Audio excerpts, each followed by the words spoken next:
words exactly. In the Morelos Mountains, campesinos are planting their fields, where the ghost of Zapata rides a horse that can still outrun the wheel. High in the sky above and clear out of sight is the free Mexican Air Force flying tonight.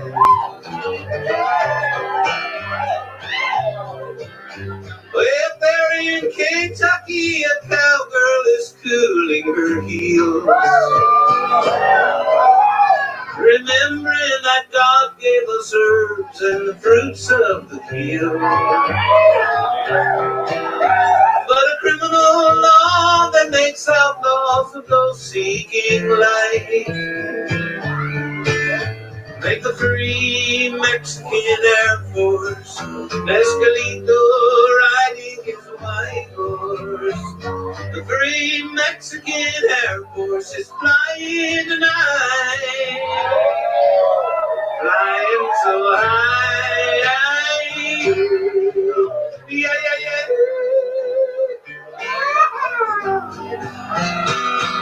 How strange an innocent herb causes money to burn. They'll jail you or kill you for making those rich fat cats squirm. But nothing can stop us, my vision is clearly in sight. And the free Mexican Air Force is flying tonight.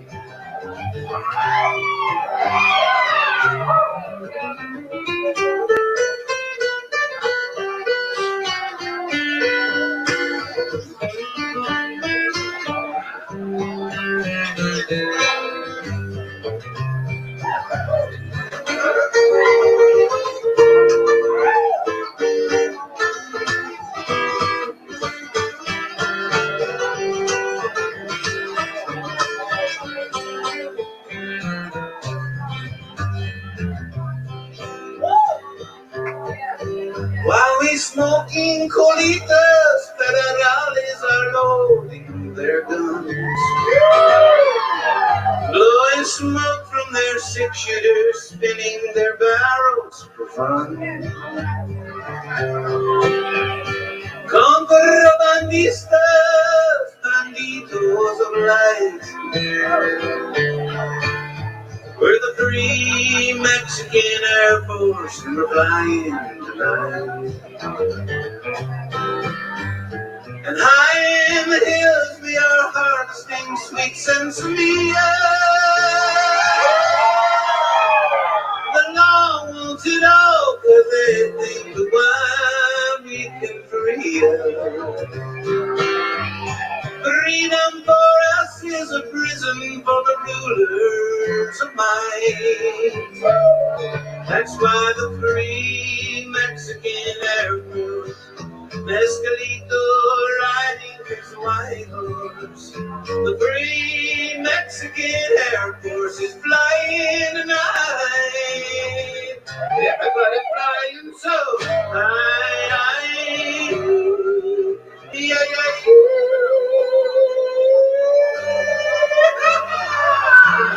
Flying tonight.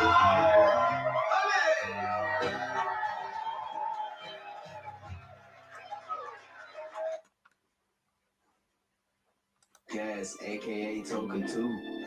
You know I had to drop a track for my boy. Where you at? Yeah, Kevin and rest the boys out here telling fables. I'm the hardest young nigga, I ain't signed to no label. Hey, Bruce Gas put enough fights on the table. Calling that Boston since Kane versus Abel. Smoking so much gas, you would think that shit was fatal. On the people's champion like Muhammad Ali. Shout out Bruce Gas, one day we gon' meet. Yeah, we gon' blow it down, we gon' smoke hella weed. Yeah, we gon' blow it down, take a hit out the Toker 2. Slipping hella shots, feel like Tyson with the peak. Little Glock on my side, but it hit just like Isaac Cruz. Shout out man, Chad, real shit, that's my fucking dude. We always cooking on the panel. Strapped to my side, I ain't talking about no sample. Bruce passed me the blunt, I'ma light it like a candle. Ayy, non-stop bars, man, I always spit flames. Feel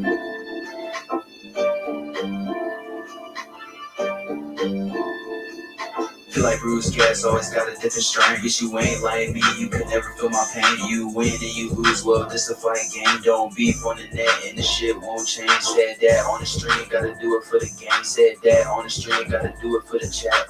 I ain't undisputed, yeah, hold on, I ain't undisputed, but I want all the straps.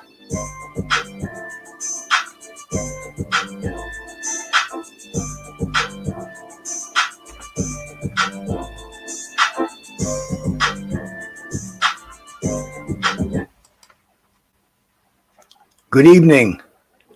Good evening. This is Bruce Gas over here. Bruce Gas kicking it back with you on a Sunday evening, man. That's the moon rising out there. I just caught that was about a half hour ago on my deck. And man, it's as bright as the sun, actually. It's the moon rising, a full moon rising. Full moon rising. Some people, that can creep some people out. Not me, man. That's one of those gifts. One of those gifts that God, get that a little bit, get that in the background there. Is that okay? That's the guitar player, Pat Metheny. One of the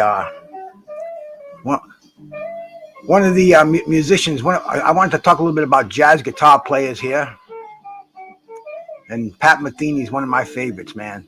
Let me just say hi to everybody out there before I start over here, man. Say hi to Iceman, first guy in here, bro. I hope you're still here, Iceman. Thank you for coming by, my brother. Mark Nash, salute to you, man. Mo Boxing, my brother. Swoop Like Me, thank you for coming in, sister. L-Dub, man. The boxing knowledge right there, man. Salute. Lady Love, thanks for coming in, sister. A couple of ladies in here, man. We're going to have to watch our P's and Q's over here. Bold Hype, salute, brother. Just Do, salute, man. Tony Boswell, my brother, man. Tony Boswell, part of my story over here tonight, man. Like to see, Bruce Goes is usually on that Toker too, as you know. Not tonight, man. Not yesterday. Not today. Today it's been this thing called Juicy. 1,000 milligrams. Very, very strong. See, edibles. Tim Moosey, salute my brother. Andrew Charles. The edibles, I've taken them maybe 20 times or so in my life. But these edibles, these are strong. I mean, my wife's a heavy smoker. My wife likes to smoke as much as I do. But she did the first dose that I did. And, we both done edibles together. But we buy them there like 100 milligrams for the whole tin. And they're 5 milligrams per gummy. These are 100 milligrams per gummy. Now, mind you, it says on here 100 milligrams per gummy. But it also has the, see if I can show you this here, man. Salute out there, man. Salute. Good to see you. Good to see you. See, this has the this is the package of Juicy. See, I made the mistake. I opened this up. It was hot and humid out. It stuck. We had to lick the insides, and I put it in the refrigerator. It solidified, and I took the X-Acto knife and cut it up into five individual pieces.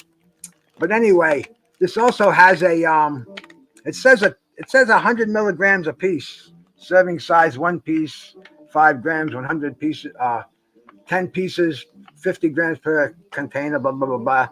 But over here, it's got the It's got the lab analysis, and it says THC 125.42 milligrams per piece. So they're overdosing us, which is a good thing in this case. And it's also got CBDs in there, which I guess they're good for pain, which is something else I'm going to be talking about in a bit. But it's got 124 milligrams of CBDs, which is a lot. Some people buy that CBD oil just to get that just to get the CBD that you get in this, and you get whacked on these fucking things, man. Awesome shit, bro. Oscar Prince, salute, bro. Salute, man. Like, good for pain is right. Good for pain because pain is my thing, and I was lucky enough, man, to get not a one, not a two, but three of these. It made my day. I haven't opened up these two yet. They're going in the refrigerator, so when I do open them up, I can do them. This is history, man. Gone but not forgotten. Great thing, man. Great thing, and then thank you.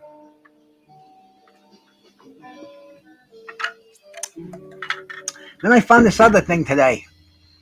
I got it delivered today. I talked about it last Tuesday. If any of you guys come and listen to my show that I do, the Tuesday night fights with George and Chad and Gabe. Bobby Ches was on there last week, and Bobby's a smart bastard, man. Smart.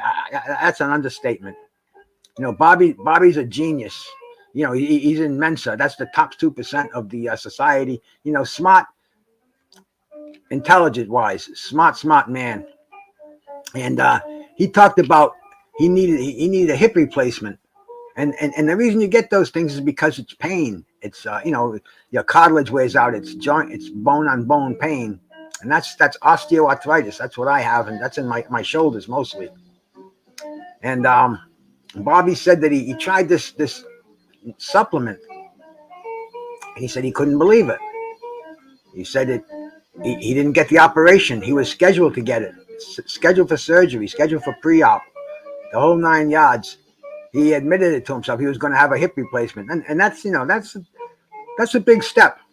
I know one dude who got one, and I think it fell out 3 times. It came undone. He told me the third time he was in the doctor's office, in the emergency room. His surgeon had to be called. He said the surgeon said to him, "If you're in here again, I'm going to kill you." And he said, "Well, he thought the guy was kidding." And he said, the guy looked at him, "I'll kill you." And he was like, "Whoa." But anyway, man, joint replacement. That's what my orthopedic surgeon told me. The only alternative to masking the problem, which I do with the marijuana. Salute Macadocious, brother. Salute, man. I do that with the weed, but you can't be smoking all the time. With these edibles, bro. In fact, I just ate the last piece. I was explaining on, I finished this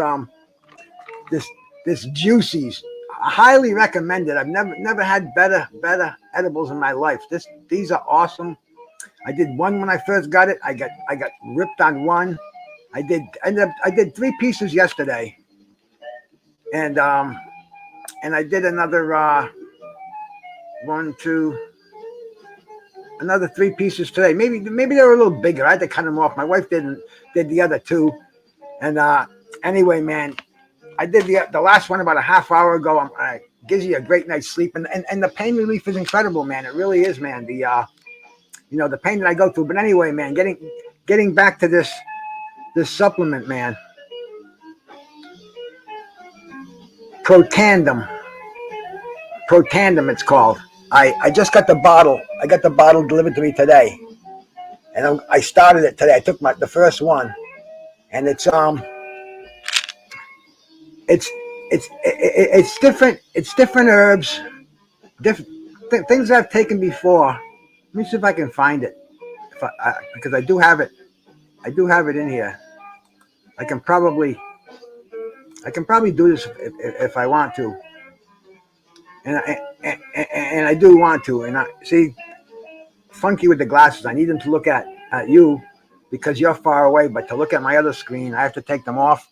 I actually have to get closer to it. But anyway, I'm going for some cataract surgery on the 25th, and that should be something right there. But this stuff here, I see if I can pull it up with this technology that we have here. Listening to Pat Metheny in the background, man. Pat Metheny, what a guitar player.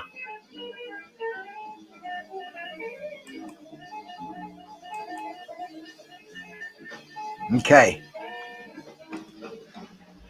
Behind the scenes, the powerful ingredients in Protandim, Nerf 2, Synergizer. See, the only information I could get about this stuff that it was made for life extension, and it wasn't sold for pain relief from arthritis.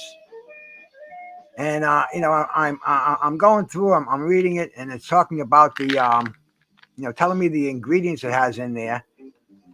It's got flavonoids and different plant sterols and proprietary blends. See, I was in the nutritional industry, and that's always a red flag, because proprietary blends, all that means is that you put these herbs in at certain dosages, which could be a blessing or a curse. So anyway, man, I looked at that, and it did. It's supposedly a big word, but it's not an impressive word if you know anything about the industry. PGH Big Dog, salute, brother. Thanks for coming by, man. Anyway, I read the ingredients. Turmac. It was something I was taking. I was taking something from an over-the-counter med, and it had turmac in there.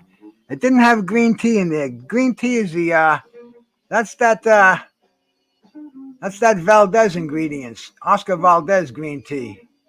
But anyway, man, it's got antioxidants and catechins, supports healthy function, and this whole thing is supposedly to improve to improve cellular health, to improve your joint function at a cellular level.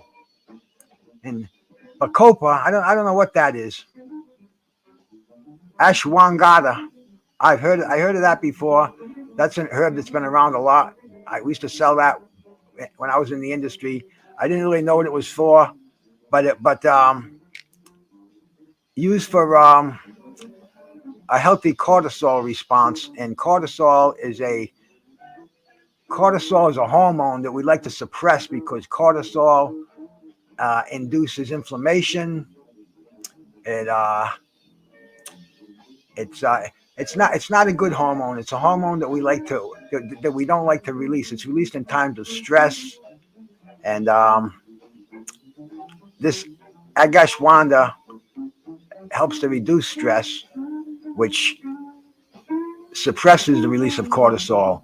So that's a good thing.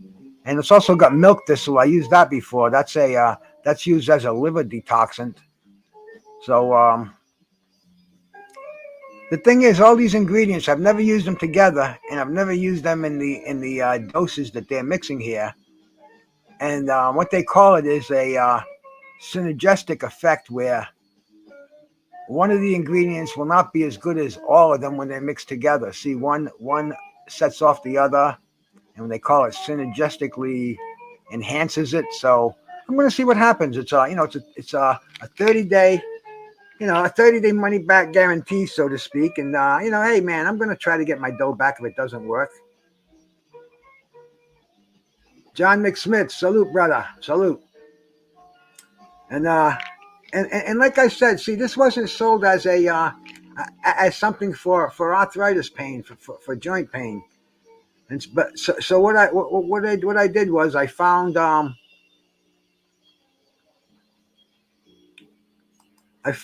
this other thing in here that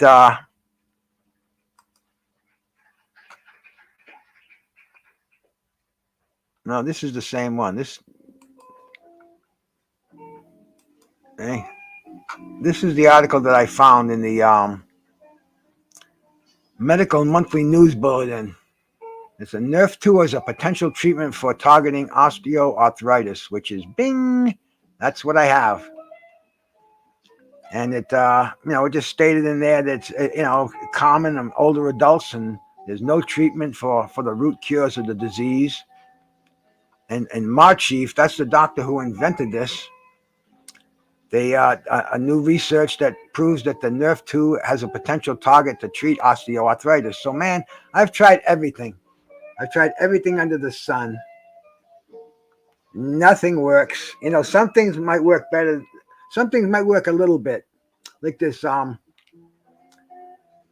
OsteoBiflex that I was using.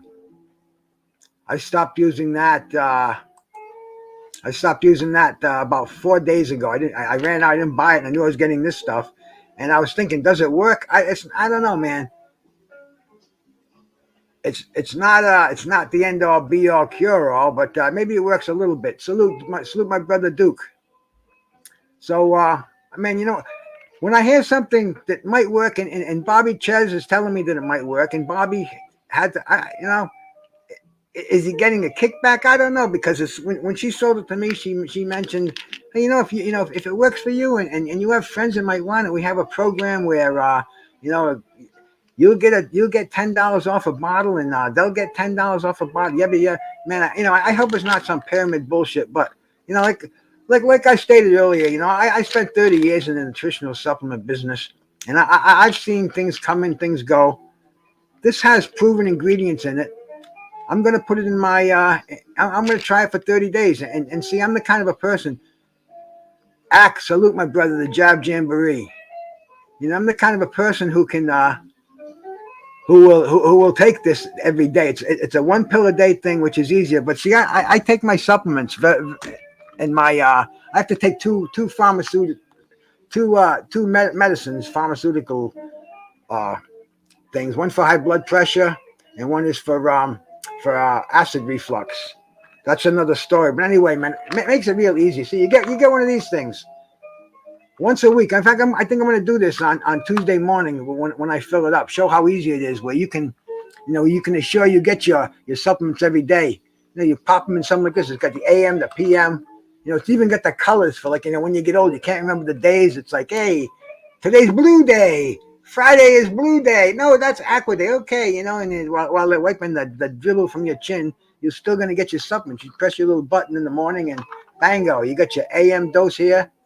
And then in the evening, because I take AM morning and evening. It's good to do with supplements too. You get the best effects while if you take them instead of just grabbing a handful in the morning, where that's better than not taking them at all. But if you take vitamin C, take 2,000 milligrams in the morning, 2,000 milligrams in the afternoon around dinner time.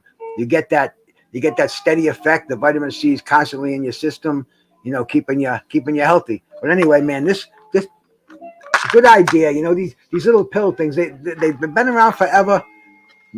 Now they're cool. They're like little mouse traps. Like I said, you press that and bango, opens up nice. You could put one of the pills on there and play. Have the old lady open her mouth. And anyway, man, it's a good idea. And the most important thing is, when you're on meds or you're on supplements, you take them every day consistency.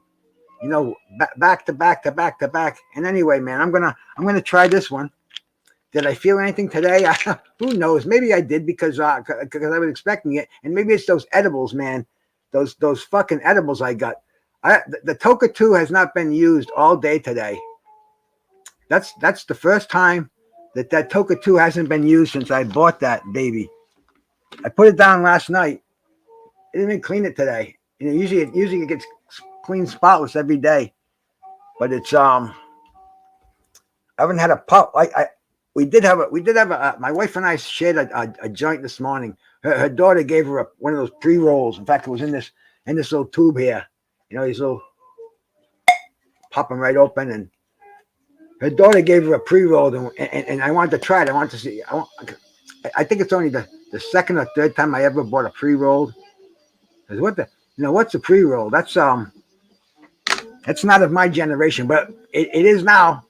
But anyway, man, Well, it wasn't that good. The stuff that goes in the Toker too, the stuff that we roll the blunts of, better than the pre-roll. I think it's almost like they at the end of the day, the stuff that's on the table, they just kind of scoop it all together and twist it up, and I don't know what they sell them for, but wasn't that good, especially once the edibles kicked in. I have two more. I have these ganja belts, wise guy, and the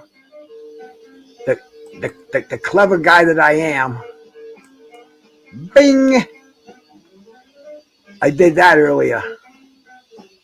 So the wise guy's ganja belts, they have 60 milligrams of THC per piece. So two of those, that's like eating a whole tin of the ones you buy, the 100 milligrams, 5 milligrams per piece. These are hardcore, man. I think someone told me that they can't sell these in Massachusetts. They're illegal. That's funky. That's crazy stuff, man. Crazy stuff, but they're strong as hell. Like I stated earlier, my wife had enough. She had one piece today, and I had the other two. I cut the piece last night into 4 pieces. It was I think it was about 500 milligrams, about half of what we did yesterday, and she did a piece, which was like 125 milligrams. I don't know, maybe a little more than that. And I did one. I was nice, but then I wanted to do another one. I did that, and I asked her if she wanted to do her other one. She's, oh no, I'm good. And I said, okay. I put it back in the bag in the refrigerator, and I did it about a half hour ago. Feeling good. I know I'll sleep really well tonight. That's a nice thing about these edibles. And you know what's a nice thing about them too? The congestion. Because believe me, when I smoke, I spit a lot. I don't keep it in, which is a good thing, but I'm always papooey, and it all leaves. Like weed is like an expectorant. It's not like tobacco. You smoke the cigarettes, and man, you get the lung cancer. I never heard anybody getting lung cancer smoking weed. A lot of weed, and I do, man. And I have my lungs checked, a chest X-ray annually with my physical.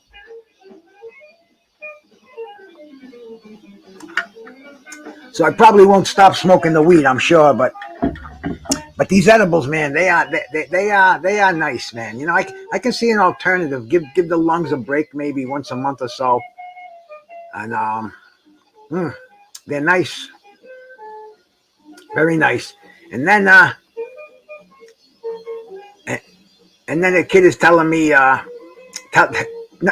not telling me, but telling their mother. She doesn't speak to me too often. But she's telling her mother about this butter that her and her husband are making, and mother's telling me, and like something I've never heard of before. I know what she's talking about. And, they're growing and they're making this Buddha, but I know what they're doing because people are getting smart now. They're doing more of the edibles, like I did today with my my famous ganja belts here. I'll be doing those tomorrow, or maybe I'm gonna put them away, save them for the weekend. I'm not a weekend warrior, I like a bronchodilator. That's possible, man. We could possibly be a bronchodilator. I know from not the vape is not a bronchodilator, that's for sure. But the THC very well might be. 150. Salute, my brother. And the edibles, and then lo and behold, this is the mildest one here.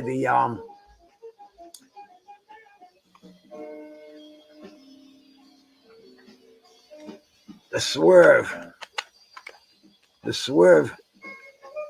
grapes, and see they were shipped, so they got crushed, but doesn't affect the potency. You put them in the fridge, let them dry out, and it says 10 pieces, slit down the line, 2, 3, 4.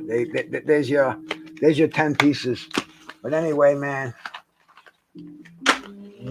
dig on those edibles, man. Dig on those edibles.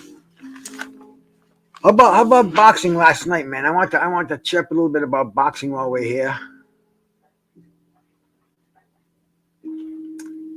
Obviously, we had the biggest fight of the night, the one we were all anticipating, the Castano Charlo fight. And you know, somebody said to me, they said Charlo's going to make it an easy fight. And the person who said it to me, I pay a lot of attention to what they usually speak. And you know, Charlo, he got down in the trenches a little bit, but he made it look easy. You know, he made it look easy. He had an answer for everything Castano threw at him. When Castano came forward, he went to the side and he whacked Castano. You know, he was nailing him. Castano was doing the same thing he did in the first fight. He didn't have a plan B. And you know, Charlo looked fucking. You're right, John McSmith. He looked solid. He was tying up Charlo when Charlo was getting on the inside. He was pushing him away, and he always was hitting him with those combinations. I mean, Castano's face was busted up, and man, you know, shout out to Charlo. I would love to see him take on a little more competition, man. I hope he doesn't rest on these laurels. I hope he goes after Fundora. They should come after him. He's undisputed, but what he should do is not wait another year, not listen to PBC with their motto of sitting on the shelf for a year and you know, letting these fights marinate, man. I mean, you know, marinate. See, the powers that be don't like an undisputed champion. You know, they like to dictate their laws on a title list. When there are 4 organizations that you're covered by, which is the way it should be, but they all want their sanctioning fees, and they all have their mandatories, and I mean, it's almost impossible to do when you think about it, to stay undisputed. Josh Taylor today, he was just stripped of his WBA version of his title, so he's not undisputed anymore. And you know, undisputed, you know, to a diehard boxing fan, it doesn't really mean that much, man. Not today, because like I was just saying, we got 4 different federations, 4 different bylaws, and 4 presidents, and they all hate each other. And you know, even back in the 2 belt days, the WBA could never accept Larry Holmes as their champion because he wouldn't fight their contenders. He wouldn't pay their sanctioning fees, and for 4 years they recognized John Tate and Mike Weaver and Michael Dokes, and I mean Coetzee. It was insane. Every year at their convention they had the world heavyweight champion, and yet Larry Holmes, everybody knew who the world heavyweight champion was, with or without a belt, man. You know, Larry Holmes was the man. You know, it was one word: world heavyweight champion Larry Holmes. It's very simple. You know, he fought every month practice. He was on free TV when the advent of HBO. In fact, he even ditched the WBC championship, which is the one the title that he won from Ken Norton. He ditched it when they wanted to mandate to Larry Holmes. I think they wanted to fight either Greg Page or Tim Witherspoon again, and he said, "Fuck you, I don't want it." And the IBF was just coming into its own. The IBF gave Larry their belt, you know, and people were laughing at the IBF title. Some fighters wouldn't even fight for it. No, WBA or WBC. I don't want to go with the IBF. But Larry Holmes, he gave it some legitimacy, along with Marvin Hagler. He's another one where they didn't give it to Marvin Hagler, but they gave him a fight with Wilfred Scipion at the Providence Civic Center, and 1985 maybe. But anyway, it was the first IBF championship, and Marvin Hagler won that one. And that was the 3-belt era. But anyway, now we got the 4-belt era. We got Jamal Charlo, the first 154 champion at undisputed. That's big. But what he has to do now, I think I saw it out there, man. Fundora said Charlo doesn't like pressure because Charlo knows how to handle pressure. Who likes pressure? I mean, Charlo looked so good yesterday that he knew how to tie that pressure up. He knew how to sidestep it. He knew how to counter it. He knew how to get inside of it, man. I think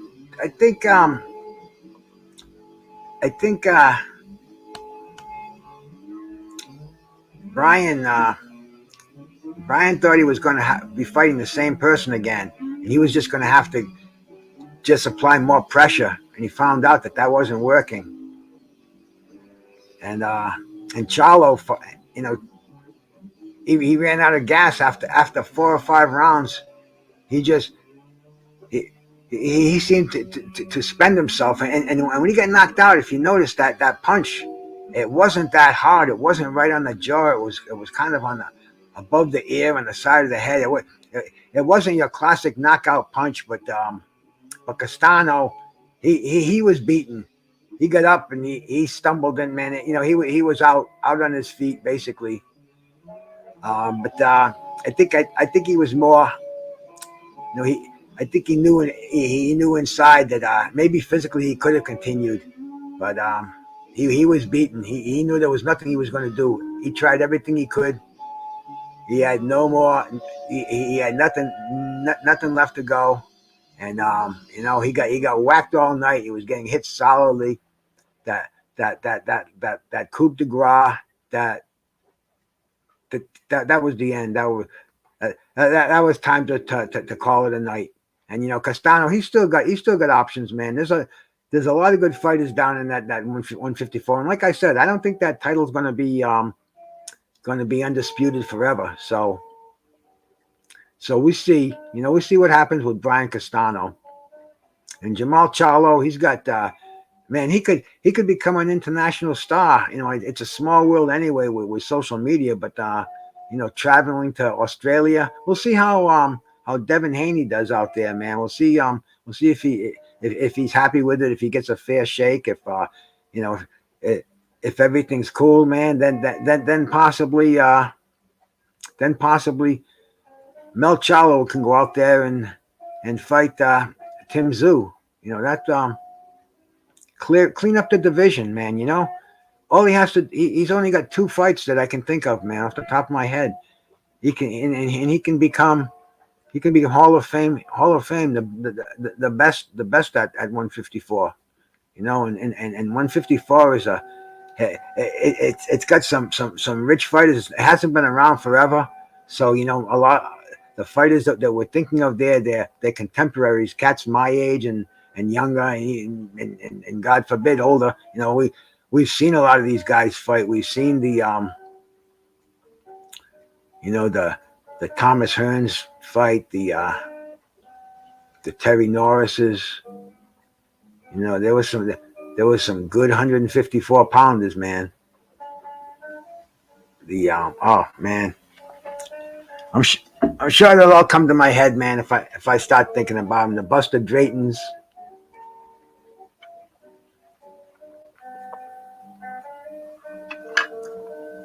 Derek Clark, salute my brother. Con Shawnery.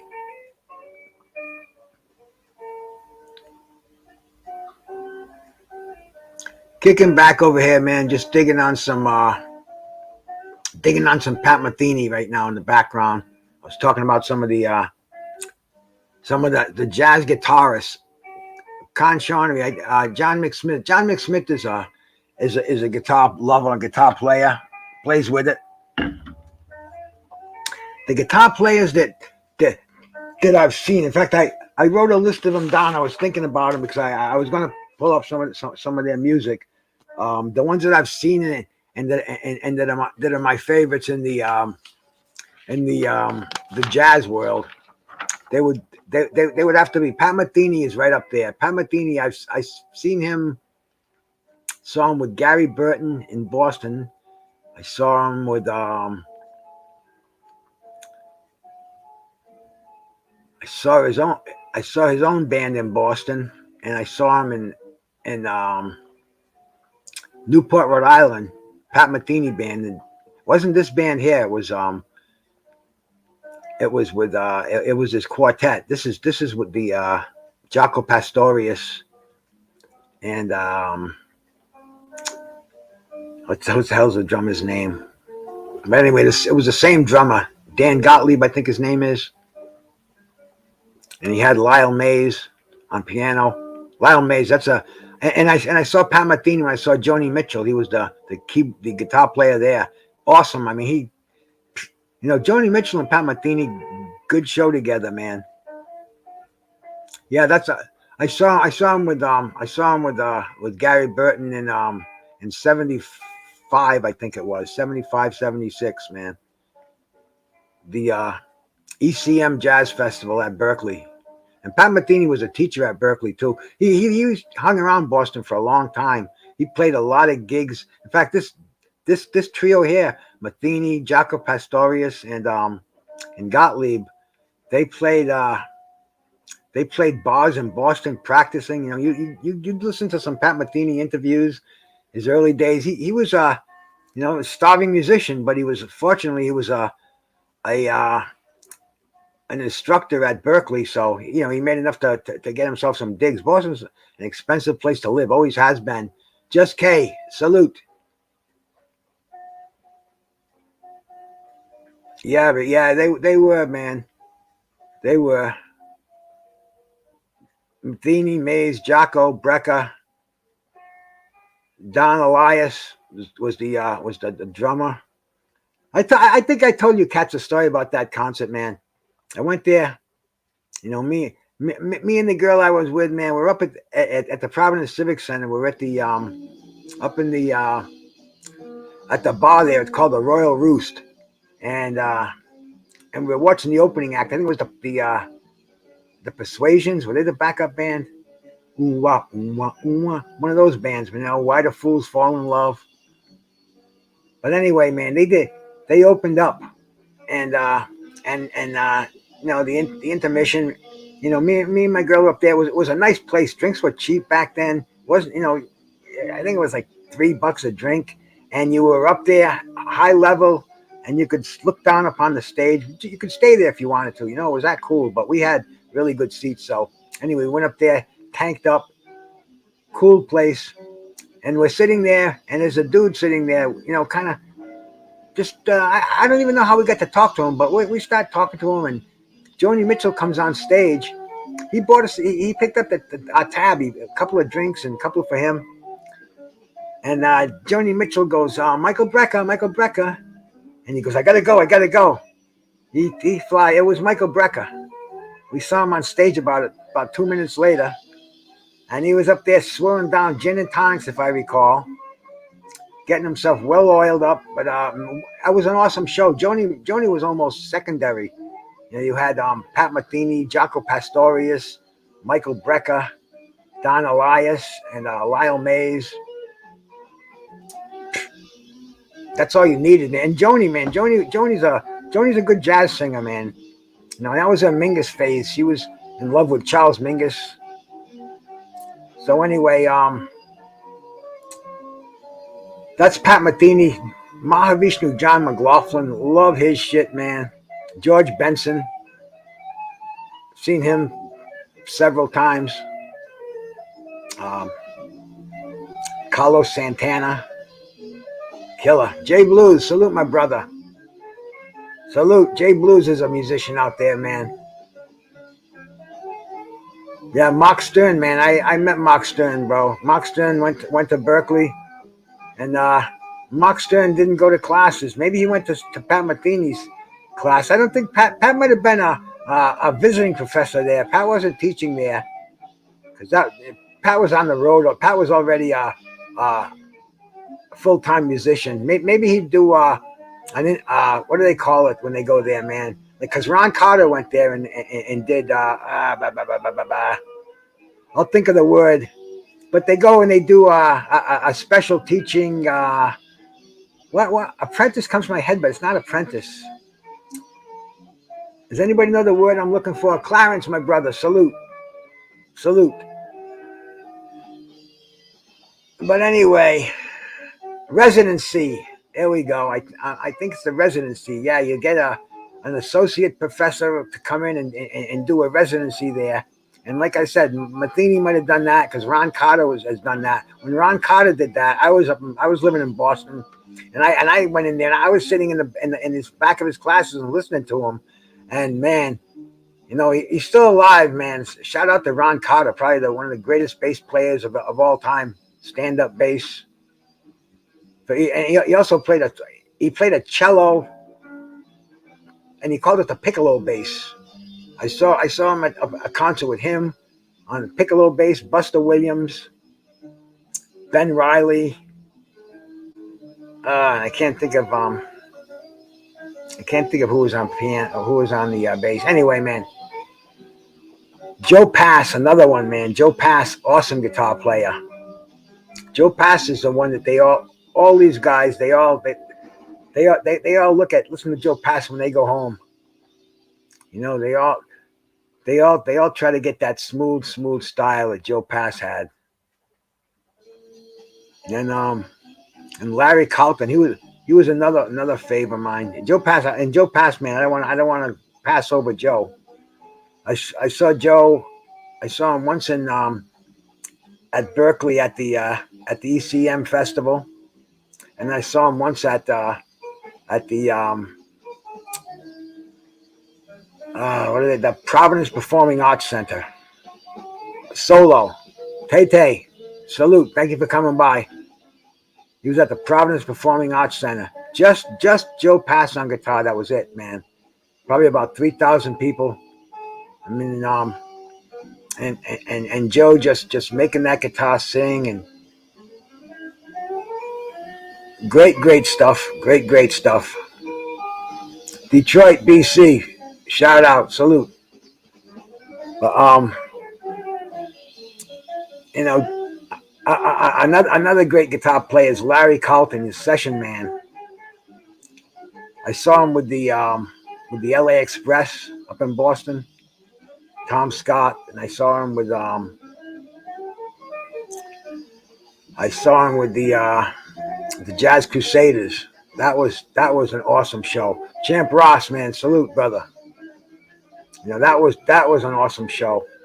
But Larry Carlton, and I saw him again in Pawtucket. What the fuck was it? And this was just Larry Carlton. He was the solo act, and he's another story. He got stabbed in the throat. They kind of almost left for dead kind of a thing, man. I read about it before social media.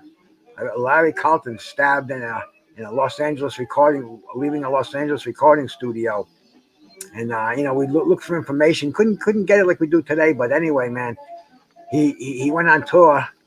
And he came out there and he's talking about it, and he even had a bandage on his throat, and then he lights up a cigarette on stage, and I hear all these holier than thou's up there, and all of a sudden, but I got a kick out of it, but he's another one, Larry Carlton, man. If you ever get a chance to listen to him, he's worth checking out, man. Worth listening to. Steve Kahn, he's another one, man. Steve Kahn, he played in this. I saw this band up in Boston. It was called Alive Mother For Ya, and it was Steve Kahn on guitar, Tom Scott on the sax. It was my brother George, salute, man. Thanks for coming in. Hey, don't forget to hit the thumbs up while you're in here, everybody, man. I think that means a lot, so please do it. But it was gotta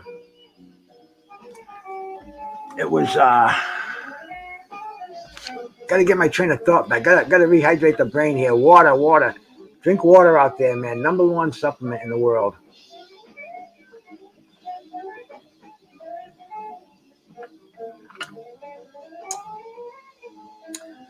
And let's see if it get those brain cells function here. Yeah, the Alive Mother 4-year concert. I saw it up in Boston. Like I said, Steve Kahn on the guitar. And Steve Kahn, he was Billy Joe's guitar player for many of his albums. I mean, a top studio musician. Played with played with all the cats. George Duke, like I said, the LA Express with Tom Scott and Montreux Jazz Festival. Played with everybody. George Duke, Billy Cobham. But I saw him in this Live Mother Foyer, and it was with it had Alfonso Johnson. I'm sorry, the bass player from Weather Report. One of the best electric bass players next to Jocko. And had a boy, George. Keep drinking that water, man. I'll tell you, even not smoking anything today, but the throat is still dry. I still talking. You know, people think talking is easy. You get off, you come on for a couple of hours. You do a show, and man, the you know it's exhausting, man. You know, and the thing, the throat gets dry, so I like to keep a lot water handy. Sometimes I'll just get up and refill it if I have to, but always stay hydrated. If you're too thirsty, it's too late.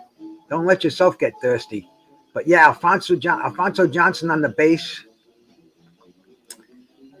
It had Peter Erskine, not Peter Erskine, not Lyle Mays. Who was the keyboard player? Anyway, the drummer Billy Cobham.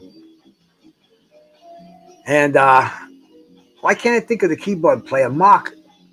Is it Mark Erskine? Mark Egan. That's who it is. Mark Egan. No, it's not Mark Egan. It's driving me nuts. I have the album on disc behind me in my album collection. But anyway, it was a killer album. No, it wasn't George Duke, bro. I wish it was George Duke. I saw George Duke. I saw George Duke band. I went there twice. I drove up from Rhode Island to Boston at the Jazz Workshop. But no, it wasn't George Duke. No, yeah, I know Mark Egan was a bass player. That's why I'm trying to get that out of my head. It was all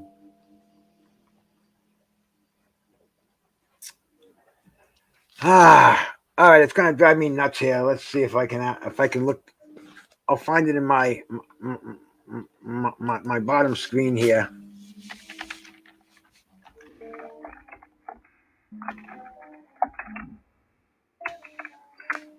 Okay, let's see if it comes up. A Live Mother for you. Okay, here we go.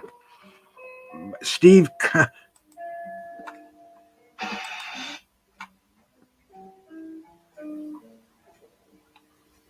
Mark Soskin on keyboards. Mark Soskin. I knew it was Mark something. Mark Soskin. That was he played keyboards on a lot of Billy Cobham albums. He played with Pat Metheny, I think. But yeah, that's who it was, Mark Soskin. But what a concert that was, man. And the guitar player, like I said, man,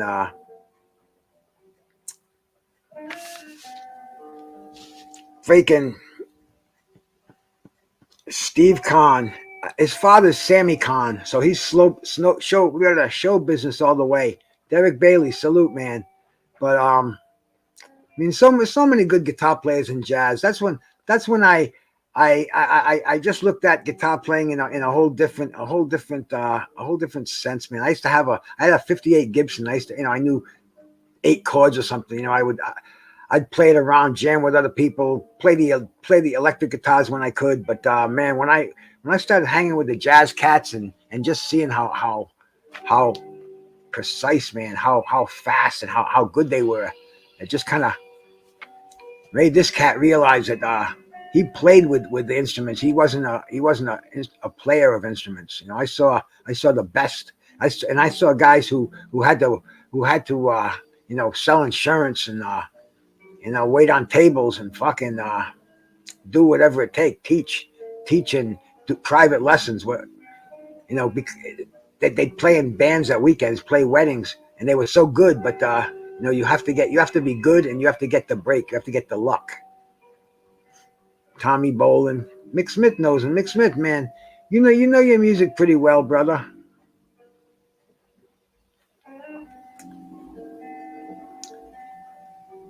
this was one of the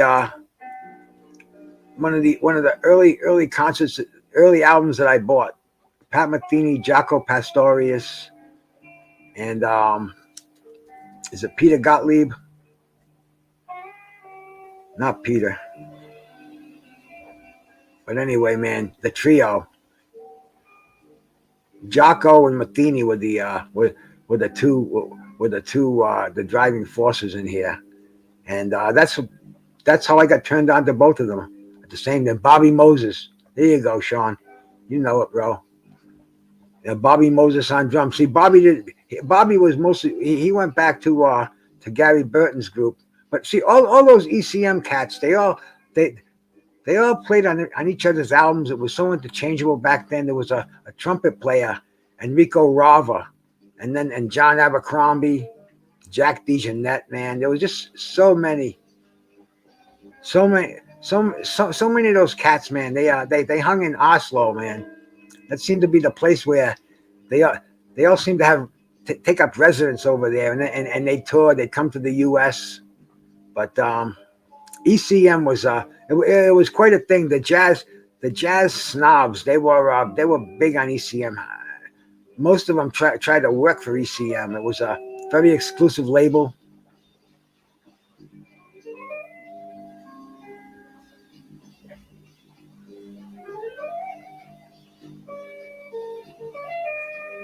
And there's some I mean I fell in love with jazz and boxing and jazz hand in hand, man. I mean, you see some of the greatest boxers throughout the days of when jazz was hot, man. I mean, boxing. Miles Davis, one of the godfathers of modern jazz. Miles was a boxing fan. Miles hung with boxers. Miles barricaded himself in his apartment during the late 60s and the early 70s because Miles was doing coke. Miles was strung out on coke. I'm sorry, that was Miles' heroin times. Miles was kicking heroin, and Miles came out to see the Frazier Ali fight. It looked real small. If you see him a lot, you see him at ringside, but Miles wasn't seen in the public. So catching Miles Davis, Miles wasn't going to miss that fight. Miles was a boxing fan. A lot of his albums. Jay Gibson, salute my brother. I hope I don't miss anybody that came in here, man. I hate to do that because I said it before. I go in rooms, man. You don't shout me out, I'm not giving you a thumbs up, and I appreciate the thumbs up, because algorithm, that's what it's all about. You get to the point where somebody can Google your name, and I don't have to drop a link. Google me, helps the algorithms, and I can do that. It's cool. Picking up new subs is a cool thing because, man, I look at my sub count all the time. It's gone down in the past week. I was at 504 and I'd lost a couple. I don't know. I don't know what I said or if the YouTubers is playing with me. But I got a community page. When you get 500 for a week, they give you this community page, which is cool. I only used it once. I want to use it again. But you can well, you guys know what it is. It's that little thing that you see on the bottom. There's three what do you call us? The word content creator is fucking bullshit, man. It kind of makes me every time I hear the fucking thing. So, but anyway, 3 of us down there, and we can put polls in there. We can put I guess shout outs to other channels, which I want to do, man, because so many other channels where I practically called them my home before I took up residence over here, man, and I want to shout out to them. I want to shout out to so many people. I think, in fact, any of you people, man, drop your link, man, because I think I'm just going to do a show and just tell people where I go, the boxing channels that I go to, because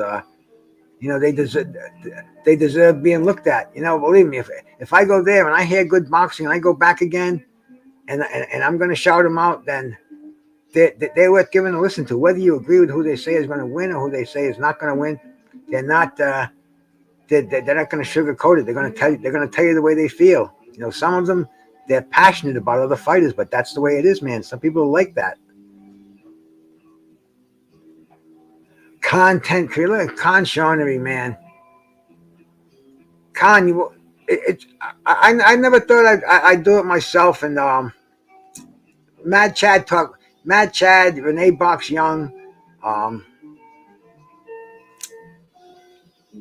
my brother, man, people that are on the tip of my tongue and I can't remember who the fuck they are when when I get under here. I don't know, maybe it's like an unimaginable stress where you just can't think of names, but like my buddy LeVar Cooper, he gave me the microphone, man.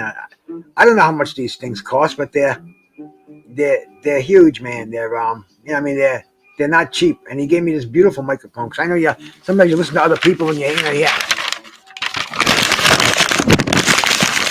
it sounds like somebody's cranking a piece of paper in there. But anyway, he gave me a beautiful microphone, and I don't need earbuds. I can, it doesn't give me any feedback. I go in some rooms and I hear feedback. And, Bruce Gass, that's your microphone. I say, no, it isn't, man.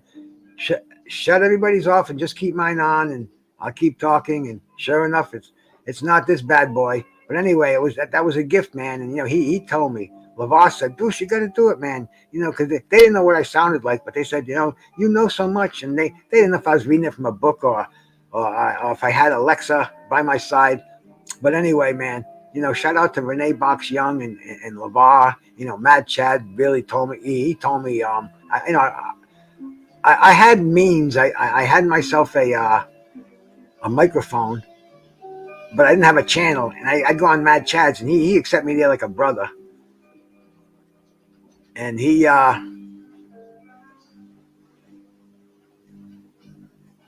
the Table Studios, Lennox Lewis, Muhammad Ali. Who do we have moving on and why? Man, I don't know, bro.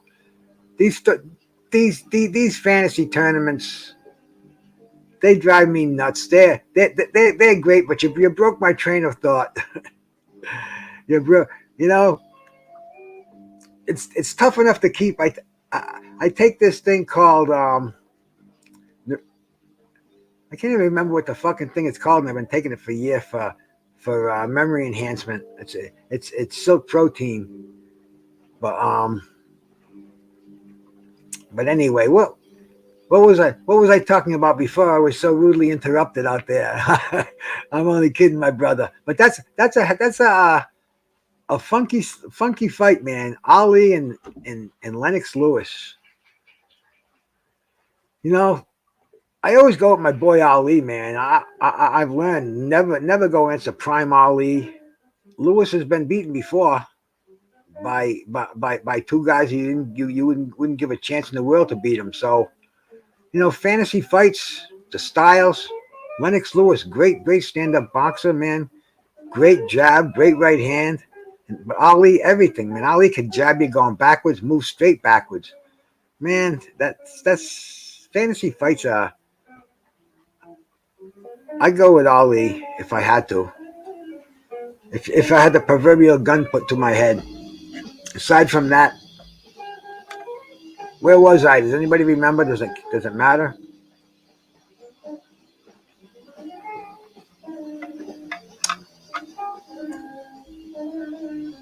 Pat Metheny.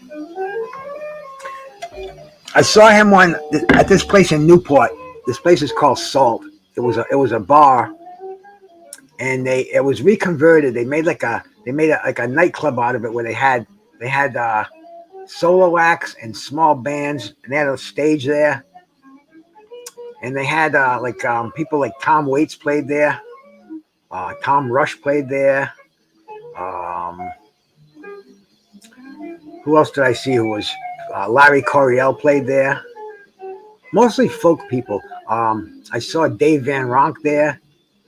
I saw Odetta there. I mean, it was a cool place, man. Drop your link in here, bro. Do you have a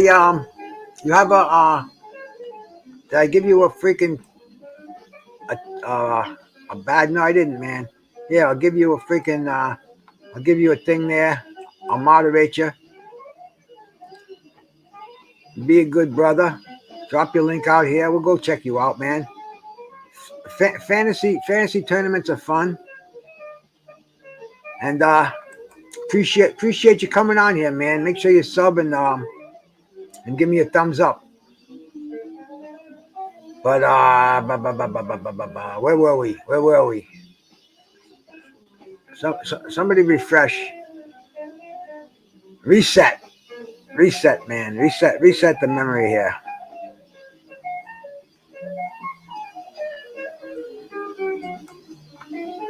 And this was a great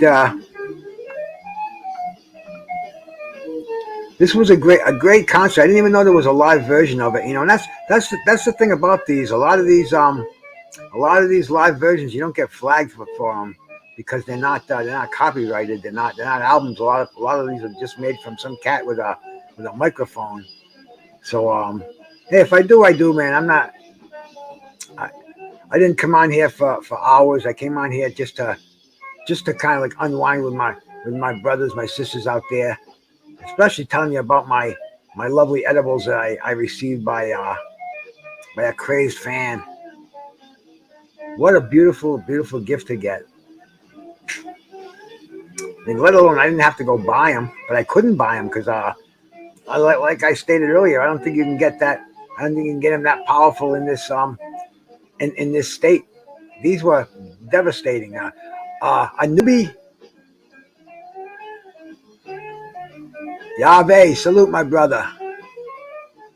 A newbie wouldn't be handling these, man. These would even my wife. My wife is a seasoned veteran, and she only did about half what I did. See, I did three doses today. I'm gonna say 125 milligram doses. So I did 375 milligrams. Nice for me. Perfect. Then smoked we split a pre-roll this morning, and I told you it wasn't even that good. So the edibles, all day edibles today. Jocko on the bass. Jocko was a killer on that bass. I saw Jocko several times. Like I said, I saw him with Joni Mitchell. I saw him with Weather Report, and then I saw him by himself. Him and a local drummer, at a place called Lupo's Heartbreak Hotel. Google it. Another bar where big time acts would come to this place. It was a dive bar, but it was big enough to have a stage. Brandon, salute my brother. How you doing, my man? Much love to you, brother. I'll do that, my man. I'll definitely check it out. Facebook I don't go to, bro, but maybe I'll start. I don't know, man. I was thinking about it. I went there years and years ago. I had an account there, but then I just kind of, I just didn't. I didn't like the people who were following me, who I was friends with. I got onto YouTube. I didn't have to interact with people so much. So I thought, but then all of a sudden we got into this face-to-face thing, this StreamYard cameras, and see, I didn't even have a camera when I got on. When I got on YouTube, all I had was just my computer, like my desktop, and then later on my phone. The phone's the first camera, but anyway, I could never click anything because I didn't. I had a. I'm not going to say an old-fashioned computer, but the dude who built it for me built it without a camera in there. There was no need for it at the time. It was I guess it was 2012 maybe, and it was cool because I could stream movies. I've been streaming stuff forever. Stream fights. Auntie, salute, brother, salute. Sister, I'm sorry, sister, brother, man. I'm so bad. Auntie, I don't know, bro. Peace.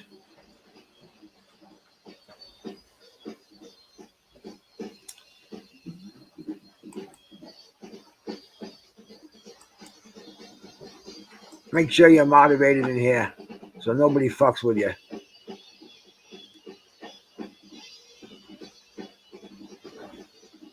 Yeah, I have to moderate everybody in here because I have a lot of people in here that would blast you if you weren't, just because they're troublemakers, or they themselves would get blasted just because they're troublemakers.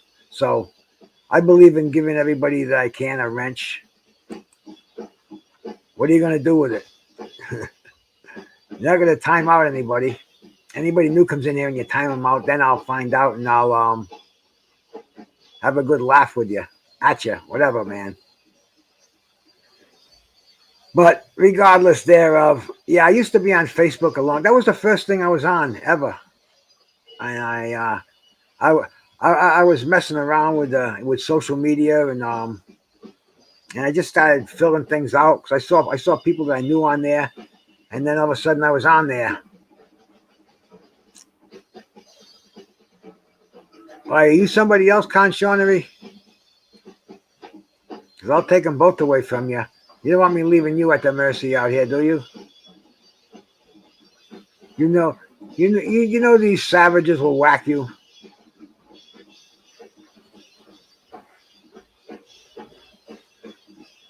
Who do we have on the drums here?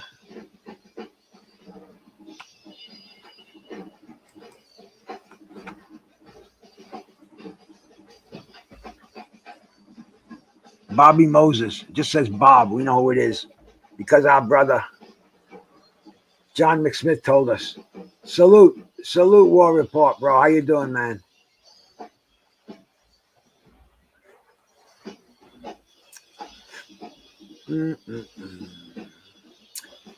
So yeah, man, Pat Metheny at this joint in Newport called Salt. It was a small club, and like I said, it was a lot of folk legends played there, and they'd bring jazz people in. And I saw Pat Metheny. I think it was '76, and I was with my buds, and I said, "Shit, man, let's go down there." I was telling these cats, "You've got to see this guy on guitar." I said, "He is so fucking fast." And one of my friends, he was a jazz man. He knew it. And these other cats, they were listening to rock, hard shit, a lot of blues. They were listening to Led Zeppelin. They were listening to Stones and just a typical rock and roll shit. And I said, when you check out this cat, you're not gonna believe it. And man, they were believers there. And bro, we were in the first row, close enough where it was summertime. I had flip flops on, feet on the stage. I had a joint in my hand, a joint of this Primo Gold weed, outstanding fucking Colombian gold, I think it was. I think it originated from, but it was special grass that didn't even taste like grass. This stuff tasted like Fruit Loops back before they had strains or anything. And anyway, Black Star, salute my brother.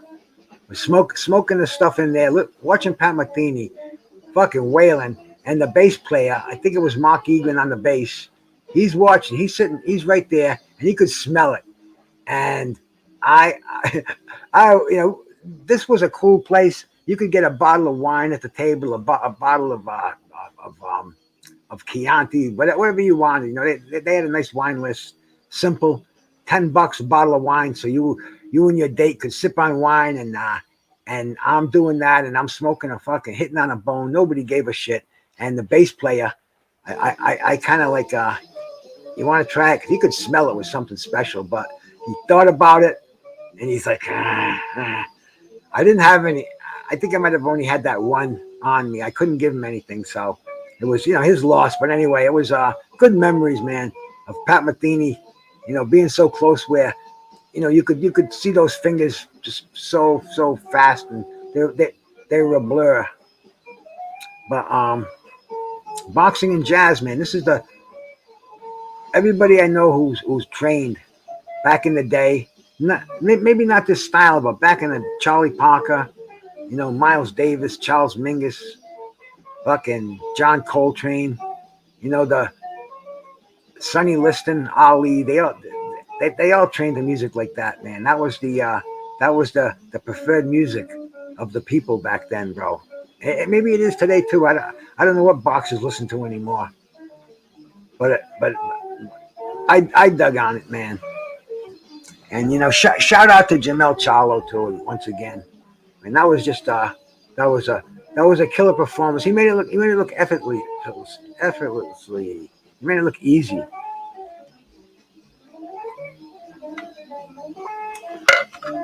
I predicted him to win the fight by a decision. I thought he would be coming on after the fifth round or so.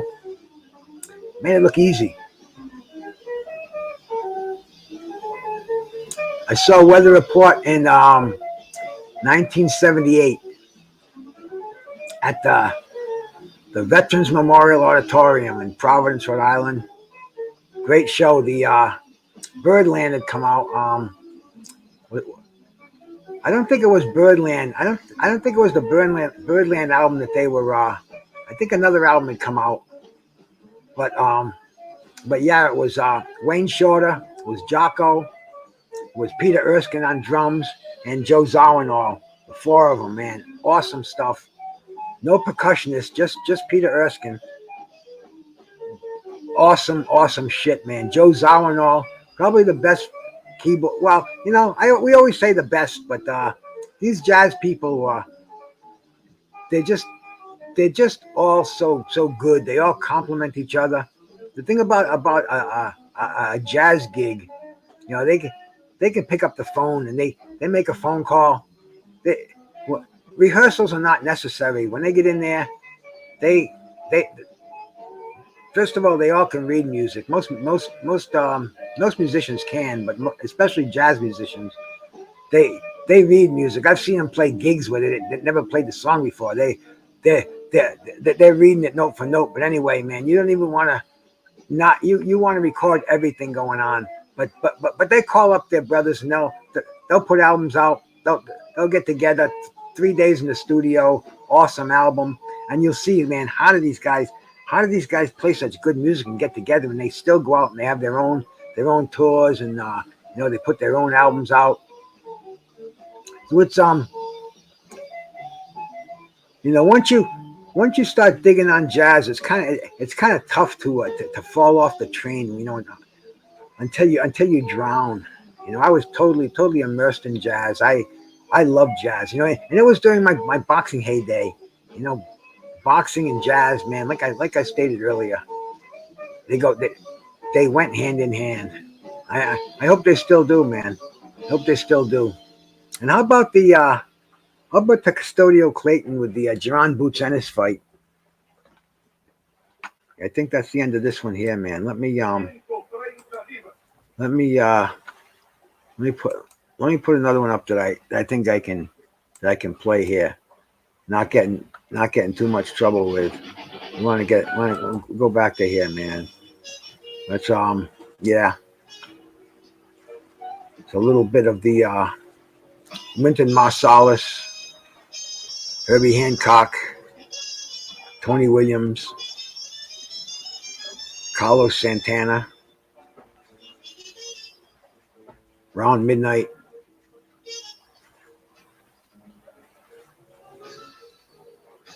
No, bro, I listened to him, John, but that's probably like around the 78, 79 period. I was doing too much coke back then. I was digging. You know what I was doing, man? I was getting into jazz, but I was going backwards in the jazz. I was starting to listen to the things like Charlie Parker and Charles Mingus and all the Miles Davis, the shit from Newport Jazz Festival, all that, the West Coast jazz, the Chet Baker, Jerry Mulligan, all that shit, man. And instead of listening to the Parliament, the Funkadelic shit, man, I was starting to learn about the old classic, that the origin of the bop, from Charlie Parker and Dizzy Gillespie. I was really getting into that, and that's instead of moving forward, I was moving backwards. But yet at the same time, the people that I couldn't help to go forward. but I was more into the true jazz. You know, all the all the cats like the Return to Forever. They all had their own bands, and the Mahavishnu Orchestra. They all formed their own bands. And Ron Carter, this bass player, Tony Williams. I regret that I never saw Tony Williams. He played. He was Miles' drummer. 18 years old on the road with Miles Davis. Can you imagine that? Whew, damn. And I think he died in his mid 50s. It was a while ago. You know, I always say not too long ago because it was a time I remember. You know, the 90s. I think it was in the 90s. But he played at a place in Newport. It was called the Blue Pelican.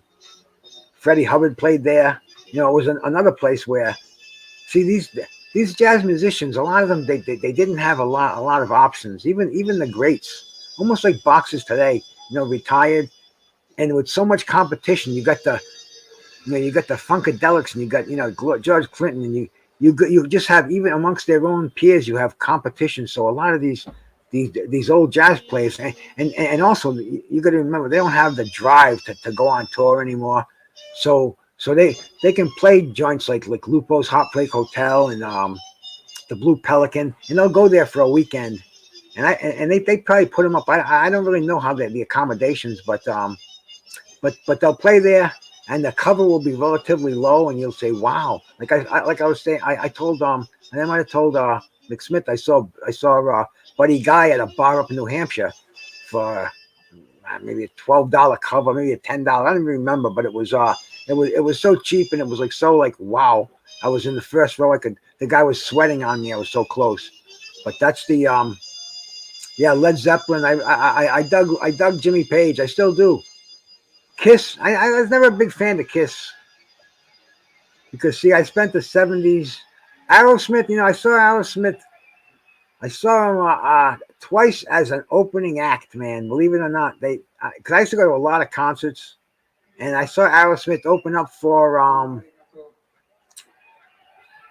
oh fuck, man, who did they open up for? I could think of it in a second, but for some reason, when I try to think of things, I can't think of them. I will the more we talk. But yeah, Aerosmith. Aerosmith was from Boston, and I was from Providence. So Aerosmith played a lot, and they played a lot of opening acts, and they played a lot throughout New England. So you get to see them a lot. You know, I went to school after I had jazz and everything, and I was talking to other people, and Aerosmith. I mean, they came back, and they were selling out these arenas. You know, these fucking 12,000. 15,000. They were doing outdoor concerts. They were like huge.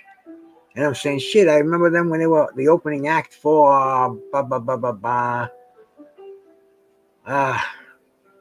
it's funny that I can't think of it now, but they were twice they were opening acts. And usually I think of these things as I sit and I space out. But Custodio Clayton, man, and Boots. I was giving Custodio Clayton a chance, you know, undefeated, and I was listening to Kirk Johnson. You know, he was fortunate enough. I was fortunate enough to have him come down here and talk to us, man. And sharp individual, a lot of good stories from my era, man. You know, fought in the early 2000s, in the 90s. So anyway, man, Kurt's his cousin. Custodio Clayton is his cousin, so you know he was riding with him because he was family, but yeah, he said Clayton would upset Boots, and hey man, Clayton didn't even put up a good fight. As soon as he got in there, he put his hands up high, and he just went into protective, not even survival mode. As soon as he got hit, and he got hit on the back of the head lightly. And he went down, and he got up, and man, it was pitiful. What did he say? I needed the fight, or you need some crazy shit that was coming out of his mouth. But it was sad, man. You know, there's only one fight we want to see amongst the non-championship fighters, and that's Ennis and Ortiz. And let's face it, man, I was talking about that fight a long time ago, and people were telling me, "Oh, it's too early for that fight." Bullshit, man, bullshit. I come from the days of Thomas Hearns and Sugar Ray Leonard, 23 and 25 respectively. These guys are already in their 30s. They're pushing. Man, this is boxing. You go when the iron is hot, when the fire is hot. That's when you put the irons in there. I hope it doesn't happen with Spence and Crawford, man. Maybe they were right all the time. Maybe this fight is going to make the money because they didn't give it to us 5 years ago. I don't know, bro.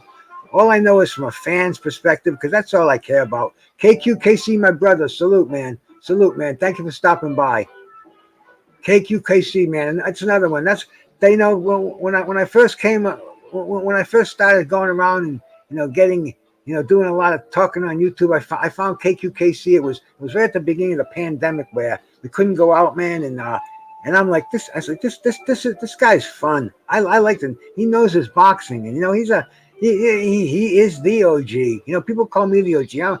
I never told anybody that called me the OG. Maybe I don't know, but anyway, if it's associated with my man KQKG, then it's an honor to be called an OG, because KQKG need some water, and that third dose of the edibles kicking in now big time. That's kicking in nicely. That's why I'm glad I timed it. I'm gonna sleep like a baby tonight. But some to the OG. Great show to break the monotony of your day. That's what it did for me, man. Around here it was 1:30. I know it's 12:30 over there. Around here it was 1:30, and he made me smile. He still does to this day, and he knows his shit, and he doesn't care what anybody else thinks about him. He calls it like he sees it. So shout out to the OG, man. Shout out to the OG. But I think the fight that we all want to see, man, is Boots Ortiz and Virgil Boots Ortiz and Geron Boots Ennis and Virgil Ortiz. I mean, let's face it. Bro, when the welterweight division was coming up after Sugar Ray Leonard retired, there were two hot welterweights on the scene. One of them was Marlon Starling, and the other one was Donald Curry. They were as big. They turned out to be better. If Ennis and Ortiz has half the career that these two guys had. Now, they weren't even into 20 fights, and one had it was prestigious at the time, the NABF title, and one had the USBA title, and they fought each other. Neither had a world title. They were both contenders, but they were both fucking killers, man. They were both up and coming, undefeated. They weren't afraid of the L. That's the point. They didn't care about the L. I'm looking at the only way we knew a fight was happening back then was we looked at on the Sunday paper. They'd have the sports for the week, and you'd see on Saturday on Wide World of Sports, Marlon Starling against Donald Curry, and it's like, wow. I said, no, they're not putting these guys in together. I said, eventually I expect to see it, like Leonard and Hearns, let them both win a title first, but nope. And I'm like, wow. The fight was a good fight. It was a split decision. Marlon Starling took the L. I think he went on to win 5 world titles. Donald Curry, he won it, and he went on to win multi-world titles. But my point is, the L doesn't mean shit. The L actually was a badge of courage. Starling was an all-time great. Donald Curry was an all-time great. Donald Curry, he got into the coke a little bit too early in his career, man, with Lloyd Hunnigan.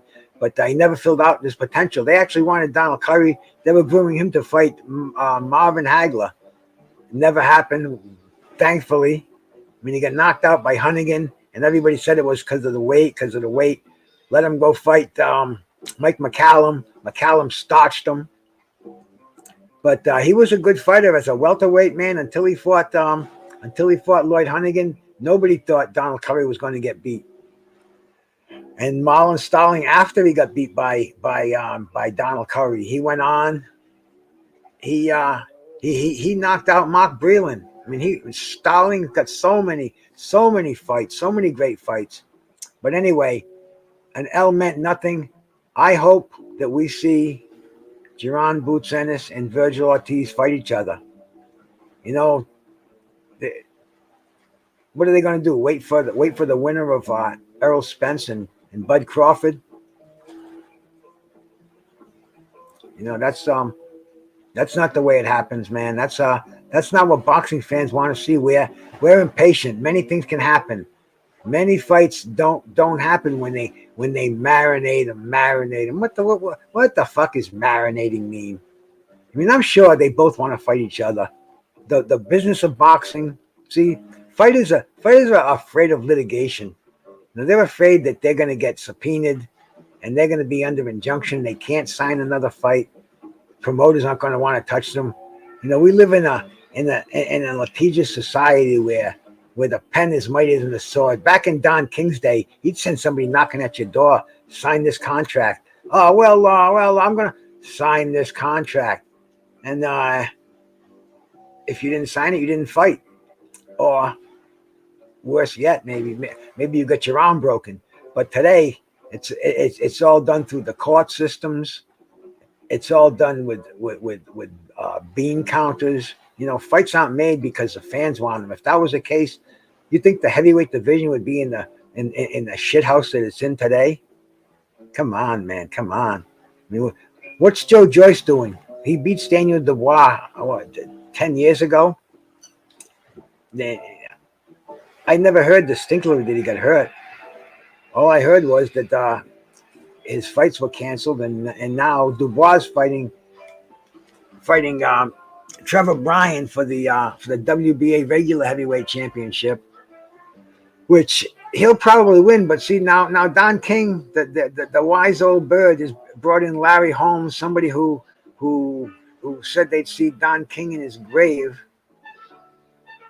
Probably will, but anyway, Larry's working for Don King, training Trevor Bryan to make it an interesting fight, because the way that the heavyweight division, the shithole that it's in, we're waiting for Usyk and for Alexander Usyk and for Anthony Joshua rematch, and that could be tied up forever. We got a war going on.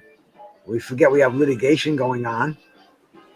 And it seems like everybody else, man, the big Croatian, he just pulled out, man. What's his name? I'm so bad with fucking names, but anyway, Hrgovic.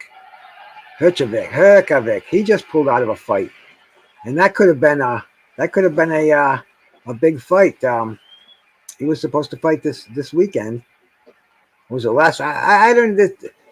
They're giving us so much action, but anyway, you see what a mess the heavyweight division is. There's nobody that jumps out right now. If Tyson Fury's retired, well, tell us that, man.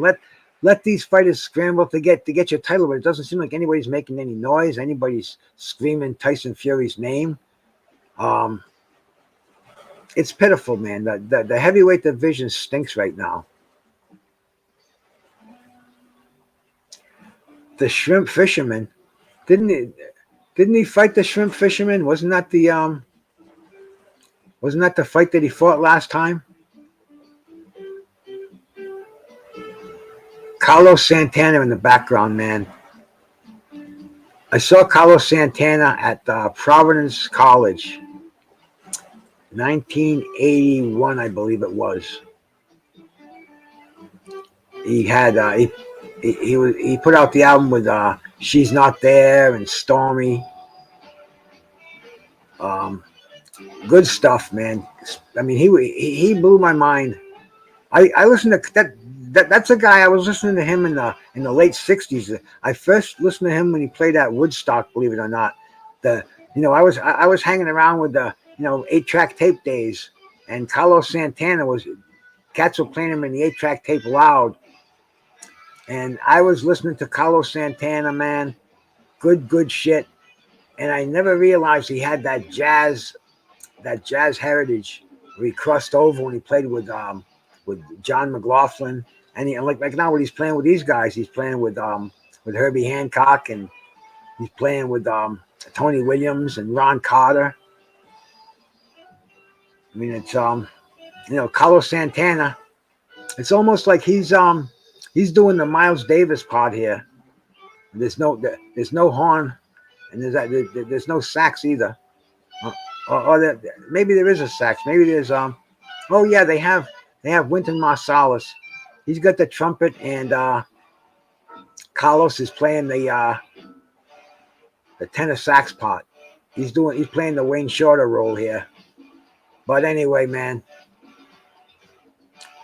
boxing and jazz and weed. And today I've got my edibles here, man. Enjoying them like the candy creations that they are, man. And I thank that subscriber who generously sent me these edibles, man, beyond my wildest dream. I guess smoking weed is I don't hide it because I'm a card carrying marijuana patient. I always have my card. I usually put it around my neck when I'm on here. I'm not gonna be on here much longer, I don't think either, but I'll put it on here anyway. Just to let anybody out there know, card carrying marijuana patient for the state of Rhode Island. Everything I do is legal. My prescribed medicine. I mean, especially, man, with these edibles, I'm surprised that I'm gonna have to talk to my doctor and get him in tune with this, man. See, these edibles are really, they are totally taking the place of the medications that I used to take. Yes, sir, Jay Gibson. Boxing, jazz, and gas. Yeah, these edibles are taking place of the oxycodone. First of all, that was just a masking agent. I think about that, man, and these edibles right now, that third dose is kicked in right at the right time, and the pain is almost non-existent. It was like that yesterday too. I noticed that they have the CBDs in there, a high concentrate of CBDs, which I never even paid much attention to because I knew these Koreans who came to this country, and they were pioneers in CBD and the CBD oil. They were growing primo weed just for the CBD oil. They got a friend of mine who worked on fiberglass boats, and he went there during a hurricane to repair boats, and he met these guys through the weed because they were growing the weed and extracting it with the approval of the state, and he was working for the state repairing boats that were damaged in hurricanes. So he was what do they call it? Gelco, some fucking injection system that he had. But anyway, man, he met these cats. They came to Rhode Island. They rented a house, and all they were doing was growing weed and extracting the CBD oils. And they got him because he was a weed connoisseur like myself from way back in the day. And they hooked up with him. They got him there to tend to the crops, to trim the sucker leaves off, to put the right nutrients in there, because this man was a grower. He knew what he was doing. Where they knew more of the extraction process, but they also knew that the higher the THC count, the higher the CBD count was too. So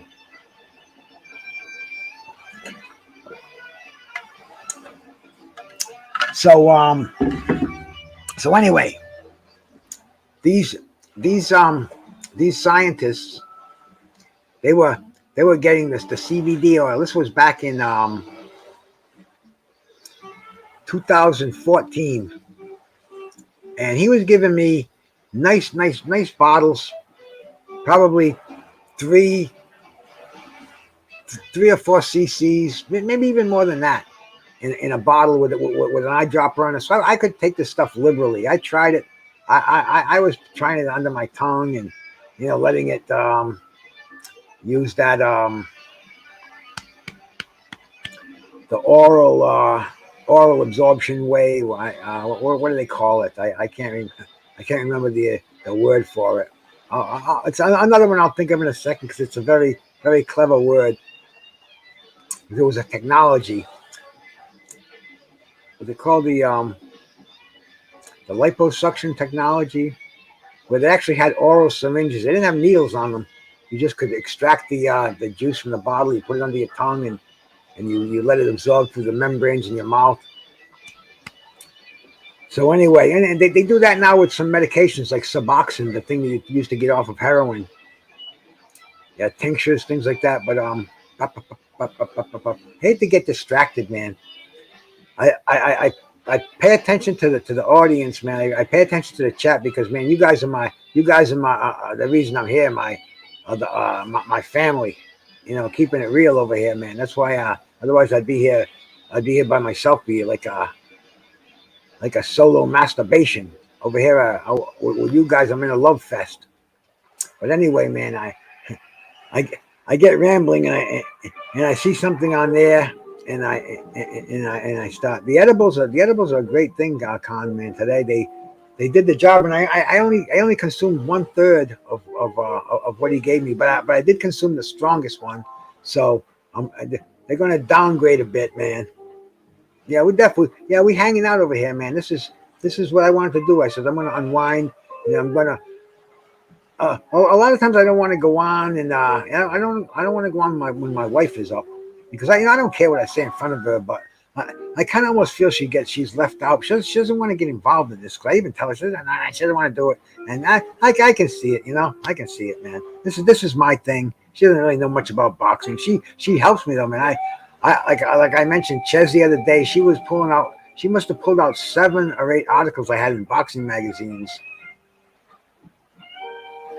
And I mean, shout out to the old lady, man. She doesn't mind me doing this. I've taken over the living room over here, man. This is my living room couch. I'm actually in the process of changing all this because I realize I can't do this in my living room. It's kind of selfish of me because my wife hangs out in the kitchen in her bedroom because some of the stuff I say, I don't want her to hear. Maybe just a little bit, because we don't have any secrets. But maybe I can't be as loose when I'm here with her. I don't. There's really nothing I don't say, because she sits here and we eat in here. We don't even have a freaking dining room. We have a dining room, in our kitchen, but the table is so cramped and so small. We intend on doing that. We've decided to to take our nest egg and spend it while we're here. Why should we save anything for anybody? Fucking die broke. Why leave it for anybody else to spend? Fix up our digs. I want to make a solarium on the side. I want to put my studio in there so I can look. I look at the ocean anyway, but the ocean can look at me. I'm going to get a camera with a swivel on there. Yeah, Tony, it definitely works for the pain. It works better than the opiates, man. Like I was taking, I was prescribed 150 milligrams of oxycodone a day, and I don't know if any of you cats know anything about it, but that's 5 of those blue pills that sell for about $40. I don't know what they go for today. Back when I was getting them, they were a bargain at 25. And I never sold them. I used to buy more. That's how I know they were 25, because I could go out and spend 25 at the end of the week. But never can get enough. Like the old saying goes in the rehabs, man. One's too many and 1,000 isn't enough. And that's the truth, bro. That's the truth. But anyway, man, getting on to better things. The reefer absolutely does a better job at I mean, they both mask the pain. Let's face it, they're not going to cure it. This might. I'm hoping this Protandim does the job. We'll see. Today's only the first day of taking it. They came pretty fast too. I called them. When the hell did I call them? I think it was Friday, and she said she was going to rush it. $50 a bottle. They should rush this shit. And unfortunately, it's not sold. See if this was sold over the counter in one of the in Walgreens, I could get it for free because I get an allotment on my health insurance. They pay for $150 of over the counter supplements or vitamins, which is cool. You know, they want you living at home, living longer, so they don't have to pay the money to put you in a nursing home. So it's a cool thing. And you know what I want to do is get them to pay for the weed, because that's what I was getting at, bro. The you know, it's such a great thing for pain, for anxiety, for stress, appetite, bro. Are you kidding me? Since I've been plumping out smoking over here, I think I've gained about 15. I was hovering at the not quite 15. I was like 164, 165, and I'm about like 174 right now, which is a lot for me, you know. For years, you know, when I was training, I was close to 200. I was big. I had a lot more muscle mass, and I ate a lot more, and I was a lot more active. But you know, I had to cut back my arthritis. I can't lift anymore, and lifting is the key. If you don't put major resistance on your muscles, they're not going to grow. And to keep them big, for me to maintain 25 pounds of muscle, that's a lot of calories, a lot of stimulation, a lot of exercise. But anyway, the muscle's gone, but the work ethic, doing the cardio every day, that's with me, man. That I can do. I do slight resistance training. I mow my lawn. I live on an incline, so doing that is a great work for the triceps. You're pushing muscles. You're pushing muscles and going down. It's good on the back. And you know, I get a moderate workout, not like I used to, not even a fraction of that, but enough to keep me from flabbing out. You know, I mean, I'm 65 too, and you know, nobody I know my age does what I do that I know of. Probably do, but I don't go looking for competition. You know what I'm saying, man? Demetrius, bro, salute, man. Thanks for coming by. B&N, man. Shout out, brother. Shout out.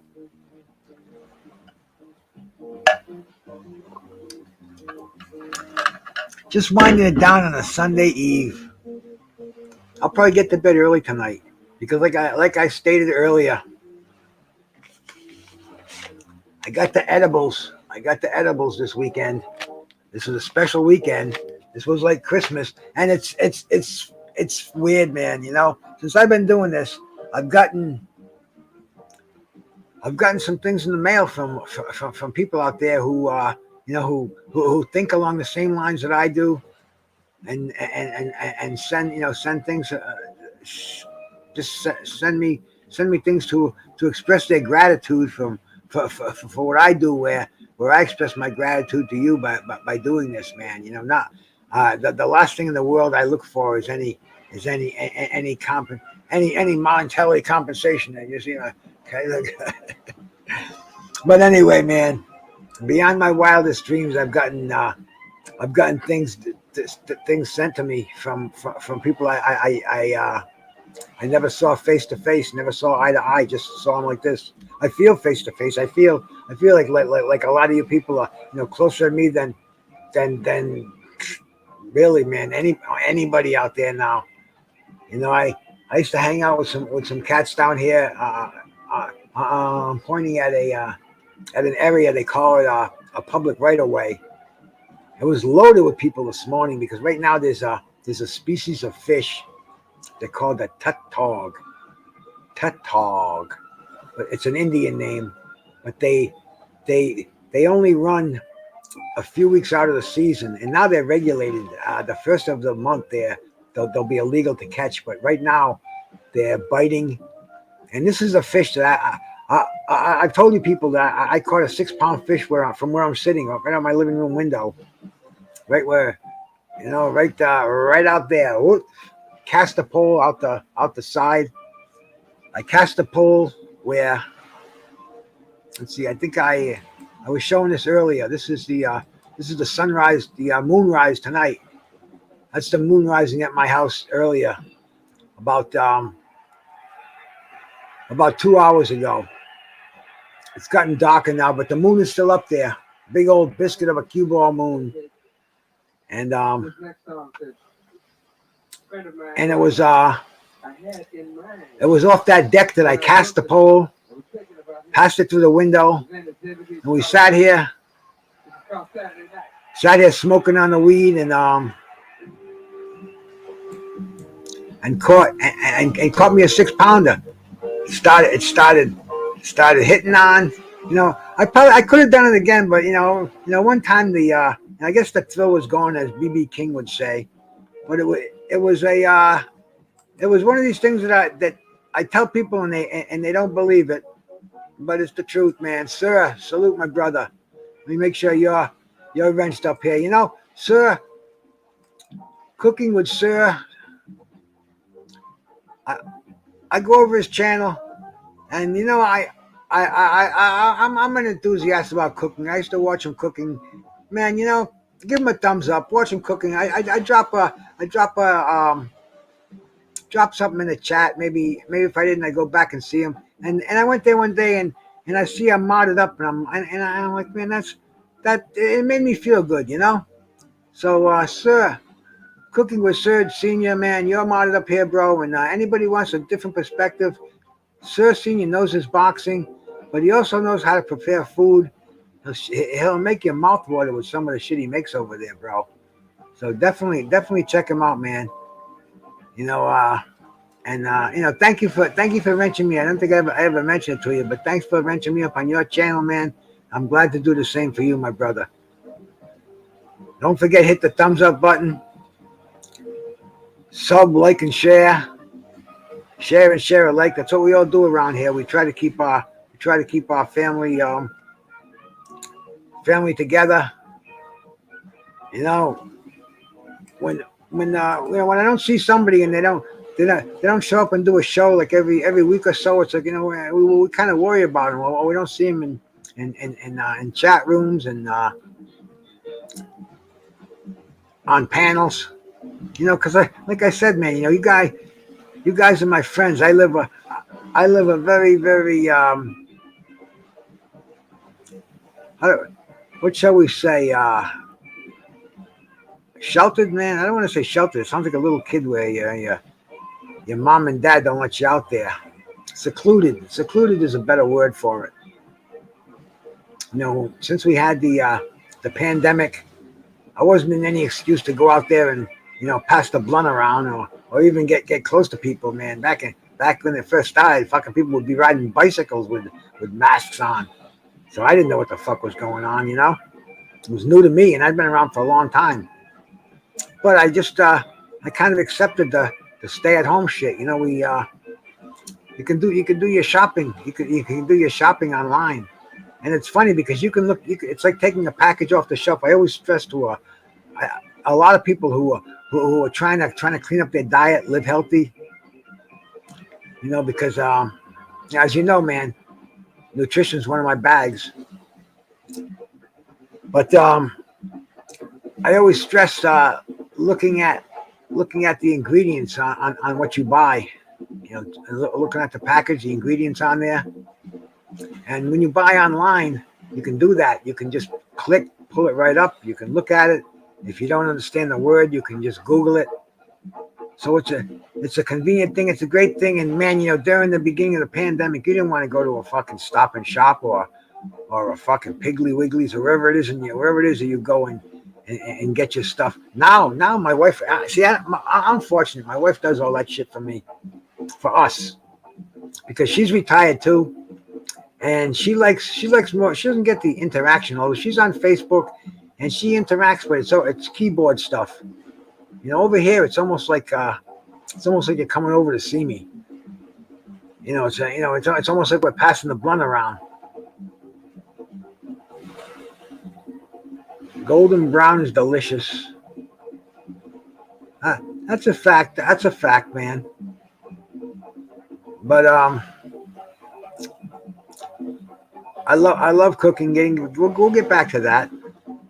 I'm good in stone. Listening to Santana over here. He always had his percussionists, and Armando Pizarra. You had Coke Escovedo. You can. If you ever saw a Santana concert, you can't stop bopping. It was just, just so good, man, so good. Breaks all color barricades. Carlos Santana, salsa. I don't even know what you could call his music. Latin jazz. Killer stuff, man. Killer stuff. Woodstock. You watch him at Woodstock, and we associate him with rock. We listen to him with the 8-track. Black Sabbath. Pull him out. Put Santana in. Pull him out. Put Led Zeppelin in. It was that kind of music. But Santana, very, very complex music. Not that the other guys aren't, but Santana's playing different scales, different timelines. Yeah, food. It's delivering. All that shit's all good, man. Because I don't do it. My wife does it, and she doesn't mind doing it. But she broke her foot, and like I was saying before, on my insurance, the $150 credit that they give you every month. You give them 1,000, they give you 150 credit. Big deal. But anyway, you can do it online, and there's also certain foods you can buy too. So it's a whole different experience, whatever, for me. But like I was saying earlier, man, my YouTube friends, if I get one or two of them to come by and I can talk to them, and sometimes I go to Mad Chad's. Mad Chad drops them links, and we get up there, and we connect. It's almost like I'm sitting at the bar. I don't have to buy you a drink, but I'll drop you a super chat or whatever. But I guess it's the way that I connect now, and I see a lot of people here all the time. So I think it's kind of the way a lot of you guys connect. And then we go to the same places, and you guys come here. So I don't know, man. You're my friends in many ways, because it's a different era. It's a different social media. I know you have to be leery. There's a lot of nuts out there. I'm fucking one of them. I'm a member. I go on Twitter now, and there's all kind of people you meet on there. You don't know you don't know who they are. But see, it's cool because there's a core group of boxing fans, and I see them.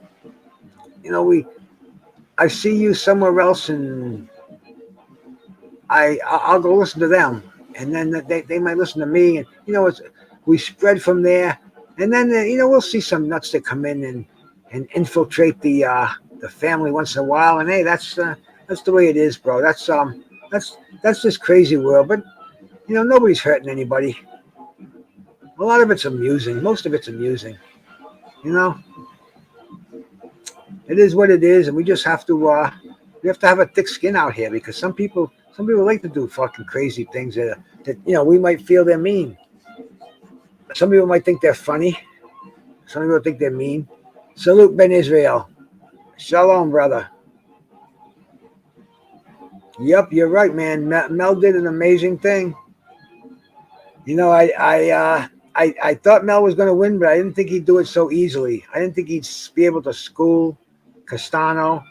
I didn't think he'd have so many different tricks in his repertoire. He had an answer for everything. Castano just thought he was going to get into a slug fight with him. Just thought it was going to be a slug fest. He thought he was going to be tougher, whereas Charlo was tougher. Charlo had more angles. Derek James had this style figured out. It was an easy style to figure out. It should have been. It was basic. It was your Argentine boxing style. What's funny in here, man? I look at the screen, and left is right and right is left, but yet the printing is not that way. But when I use the phone, it's weird, man. It's weird. Like right now, if I were to say I'm going to raise my left hand, I'll raise my left hand, but it's on the right hand side of the screen to me. So weird shit. But I appreciate everybody coming out in here, man. Bruce Gas, boxing and jazz. We're listening to some of my favorite guitar players, two of them anyway, man. Carlos Santana, who we're listening to now, who played with some jazz greats. He followed the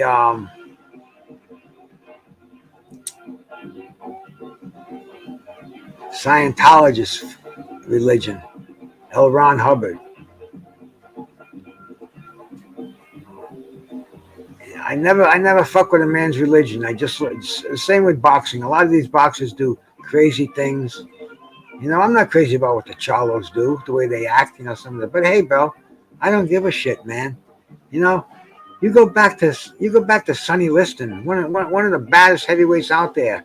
He'd be crucified today. He'd be the baddest heavyweight. He'd be the champ in his era if Ali wasn't around. He'd kick some ass today. If not the heavyweight, he'd be a cruiserweight champ for sure, but probably a heavyweight, man. He'd probably be bigger. He'd probably be on the snack program. But he was a leg breaker for the fucking mafia, man. I mean, that's the way it was.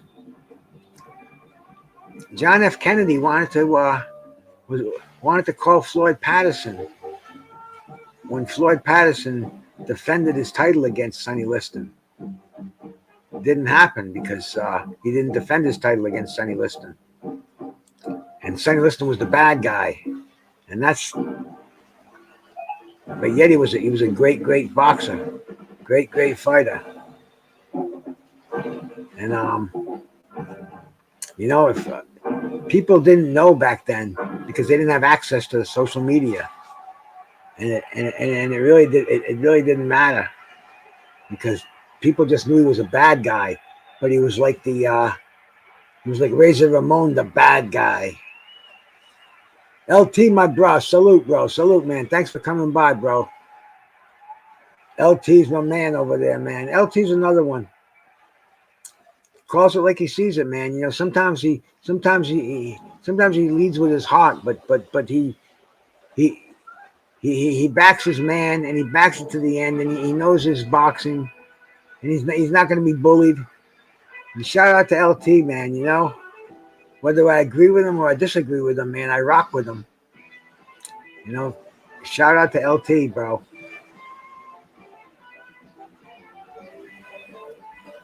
This was a great Santana song, man.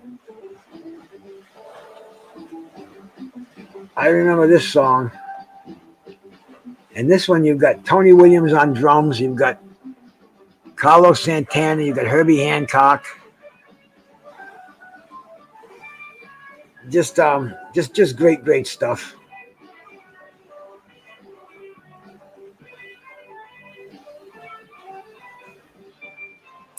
But we saw some great fights this weekend, man. I wrote down the ones that I saw. Like I said earlier, I saw the Custodio Clayton and the Boots Ennis fight, and I saw the Castano and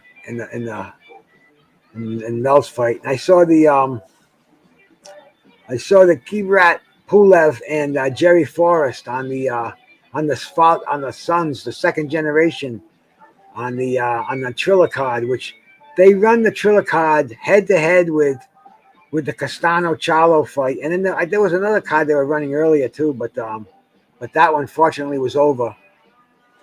That was the Zurdo card, the Zurdo Ramirez and the what was his name, Brolu or Brole, some undermatched, undersized. Said he was the number one WBA heavyweight contender. Got his ass kicked. He didn't belong in there, man. But that was another one that I saw, man. And I saw the Yoko fight. The Yoko and the Bacoli. Bacoli turned the odds around, man. Beat him. So that was cool. That was heavyweights. You know me, man. I dig the heavyweights. So that was cool to watch, man. And Holyfield Jr., Evan Holyfield, he got knocked out. That was I wasn't paying a lot of attention to it, but then when I saw he got beat, I thought it was. See, it was like I said, they called it the second generation on the Triller card, and they had Fernando Vargas' three kids on the card. And Fernando Vargas, man, I don't know if you cats remember Fernando Vargas, but he was a badass. He got beat by Oscar De La Hoya and by Felix Trinidad, but he had himself a WBA IBF. He was a junior middleweight champion, man, super welterweight, tough motherfucker. But anyway, his kids are fighting. Good to see him too. He looked good, and all three of his kids won. I think his son Fernando Vargas Jr. was the welterweight. He was the standout.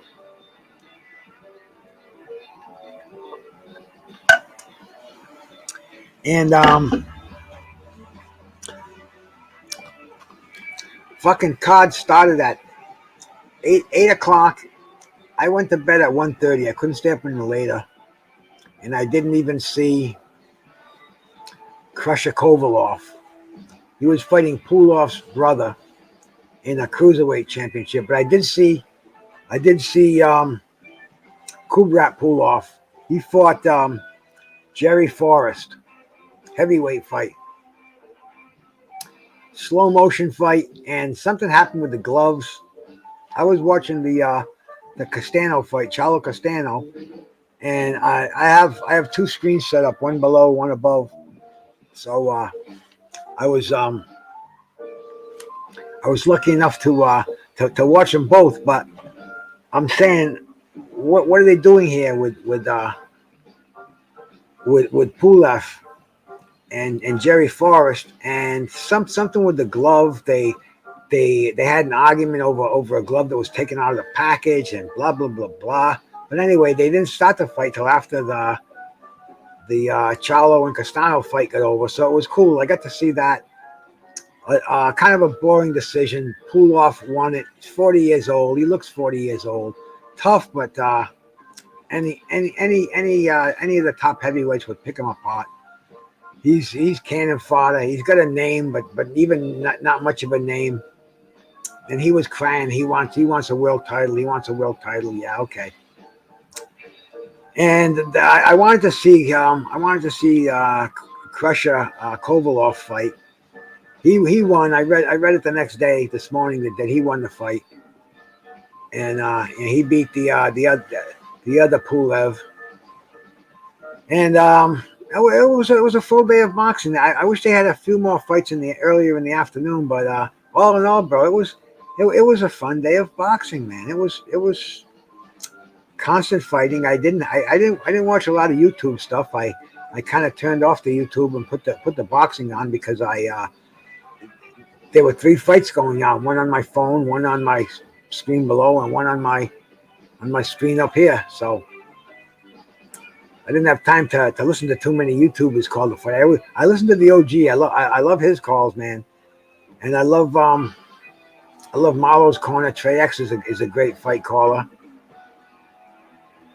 But I like watching them too. And unfortunately, man, I stream the fights, and they come in a little slower than the callers call them. And man, I just can't watch somebody call a fight that I'm watching the screen of, that comes in lower. So anyway, man, we just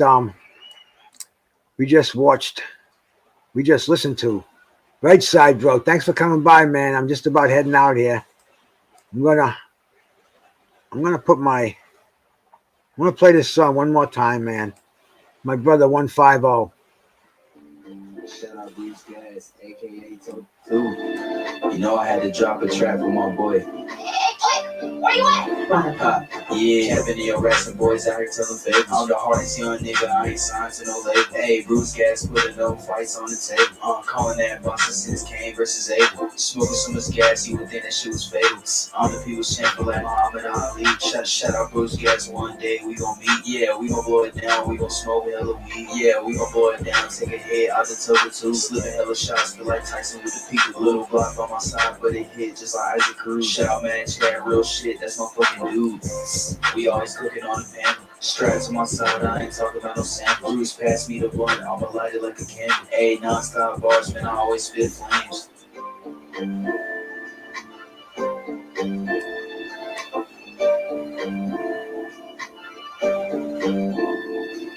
Feel like Bruce Gas always got a different strain. Bitch, you ain't like me, you could never feel my pain. You win and you lose, well, this a fight game. Don't beef on the net and the shit won't change. Said that on the stream, gotta do it for the game. Said that on the stream, gotta do it for the chat. I ain't undisputed. Yeah, hold on, I ain't undisputed, but I want all the straps.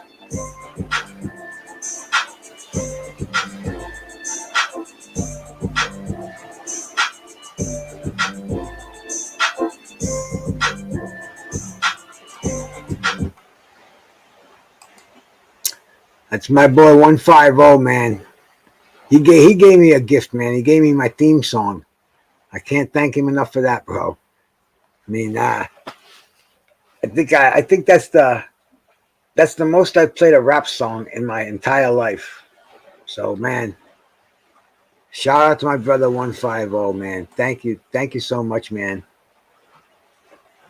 Yes, he did. W Right Side, man.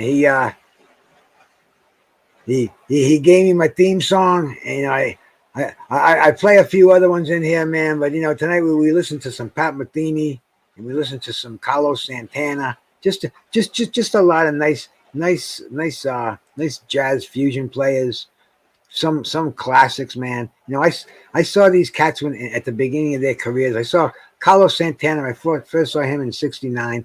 Pat Metheny, I think I first saw him in '74. And good stuff, man. Yeah, Santana, great stuff. Carlos, man. He branched off. He played jazz stuff. The original Santana, just cool stuff, but intricate stuff. But anyway, guys, man, I've been on here for over 2 hours, man. I've always been one of the guys who's the first guy at the party to come and the last guy to leave. And usually I sleep on the couch when I can. But thank you so much for coming here. Thank you so much for that delivery of edibles, my friend, bro. I mean, it's been a great weekend. I'm going to sleep like a baby. Don't forget Tuesday night over here, man. Me, my brother George, Mad Chad, G5. We do Tuesday night fights. We try to bring a guest up here when we can. I don't know what's going on this week because it's been a hectic week. A lot of things been going on in the personal lives of our producers, our co-hosts. My brother Trick Nolte, man, shout out to him. But we'll see what happens. If not, I have a fight plan that I haven't been able to throw because we've had guests coming in. What I want to do is the heavyweight tournament of the early '80s when Don King wanted to have undisputed. It was a 3-belt era, and it was an awesome time, man. Don King got every heavyweight on the planet. Every top 10 heavyweight was involved in that tournament, and we can talk about that. We can show some fights. We can have a good old time, man. We can have a fight party. So Tuesday night, please stop by, man. I appreciate it, man. Give me a like out there. Give me a sub, man. God bless everybody. Keep smoking that Toker too. Haplo, brother. Salute to you, my man. Peace.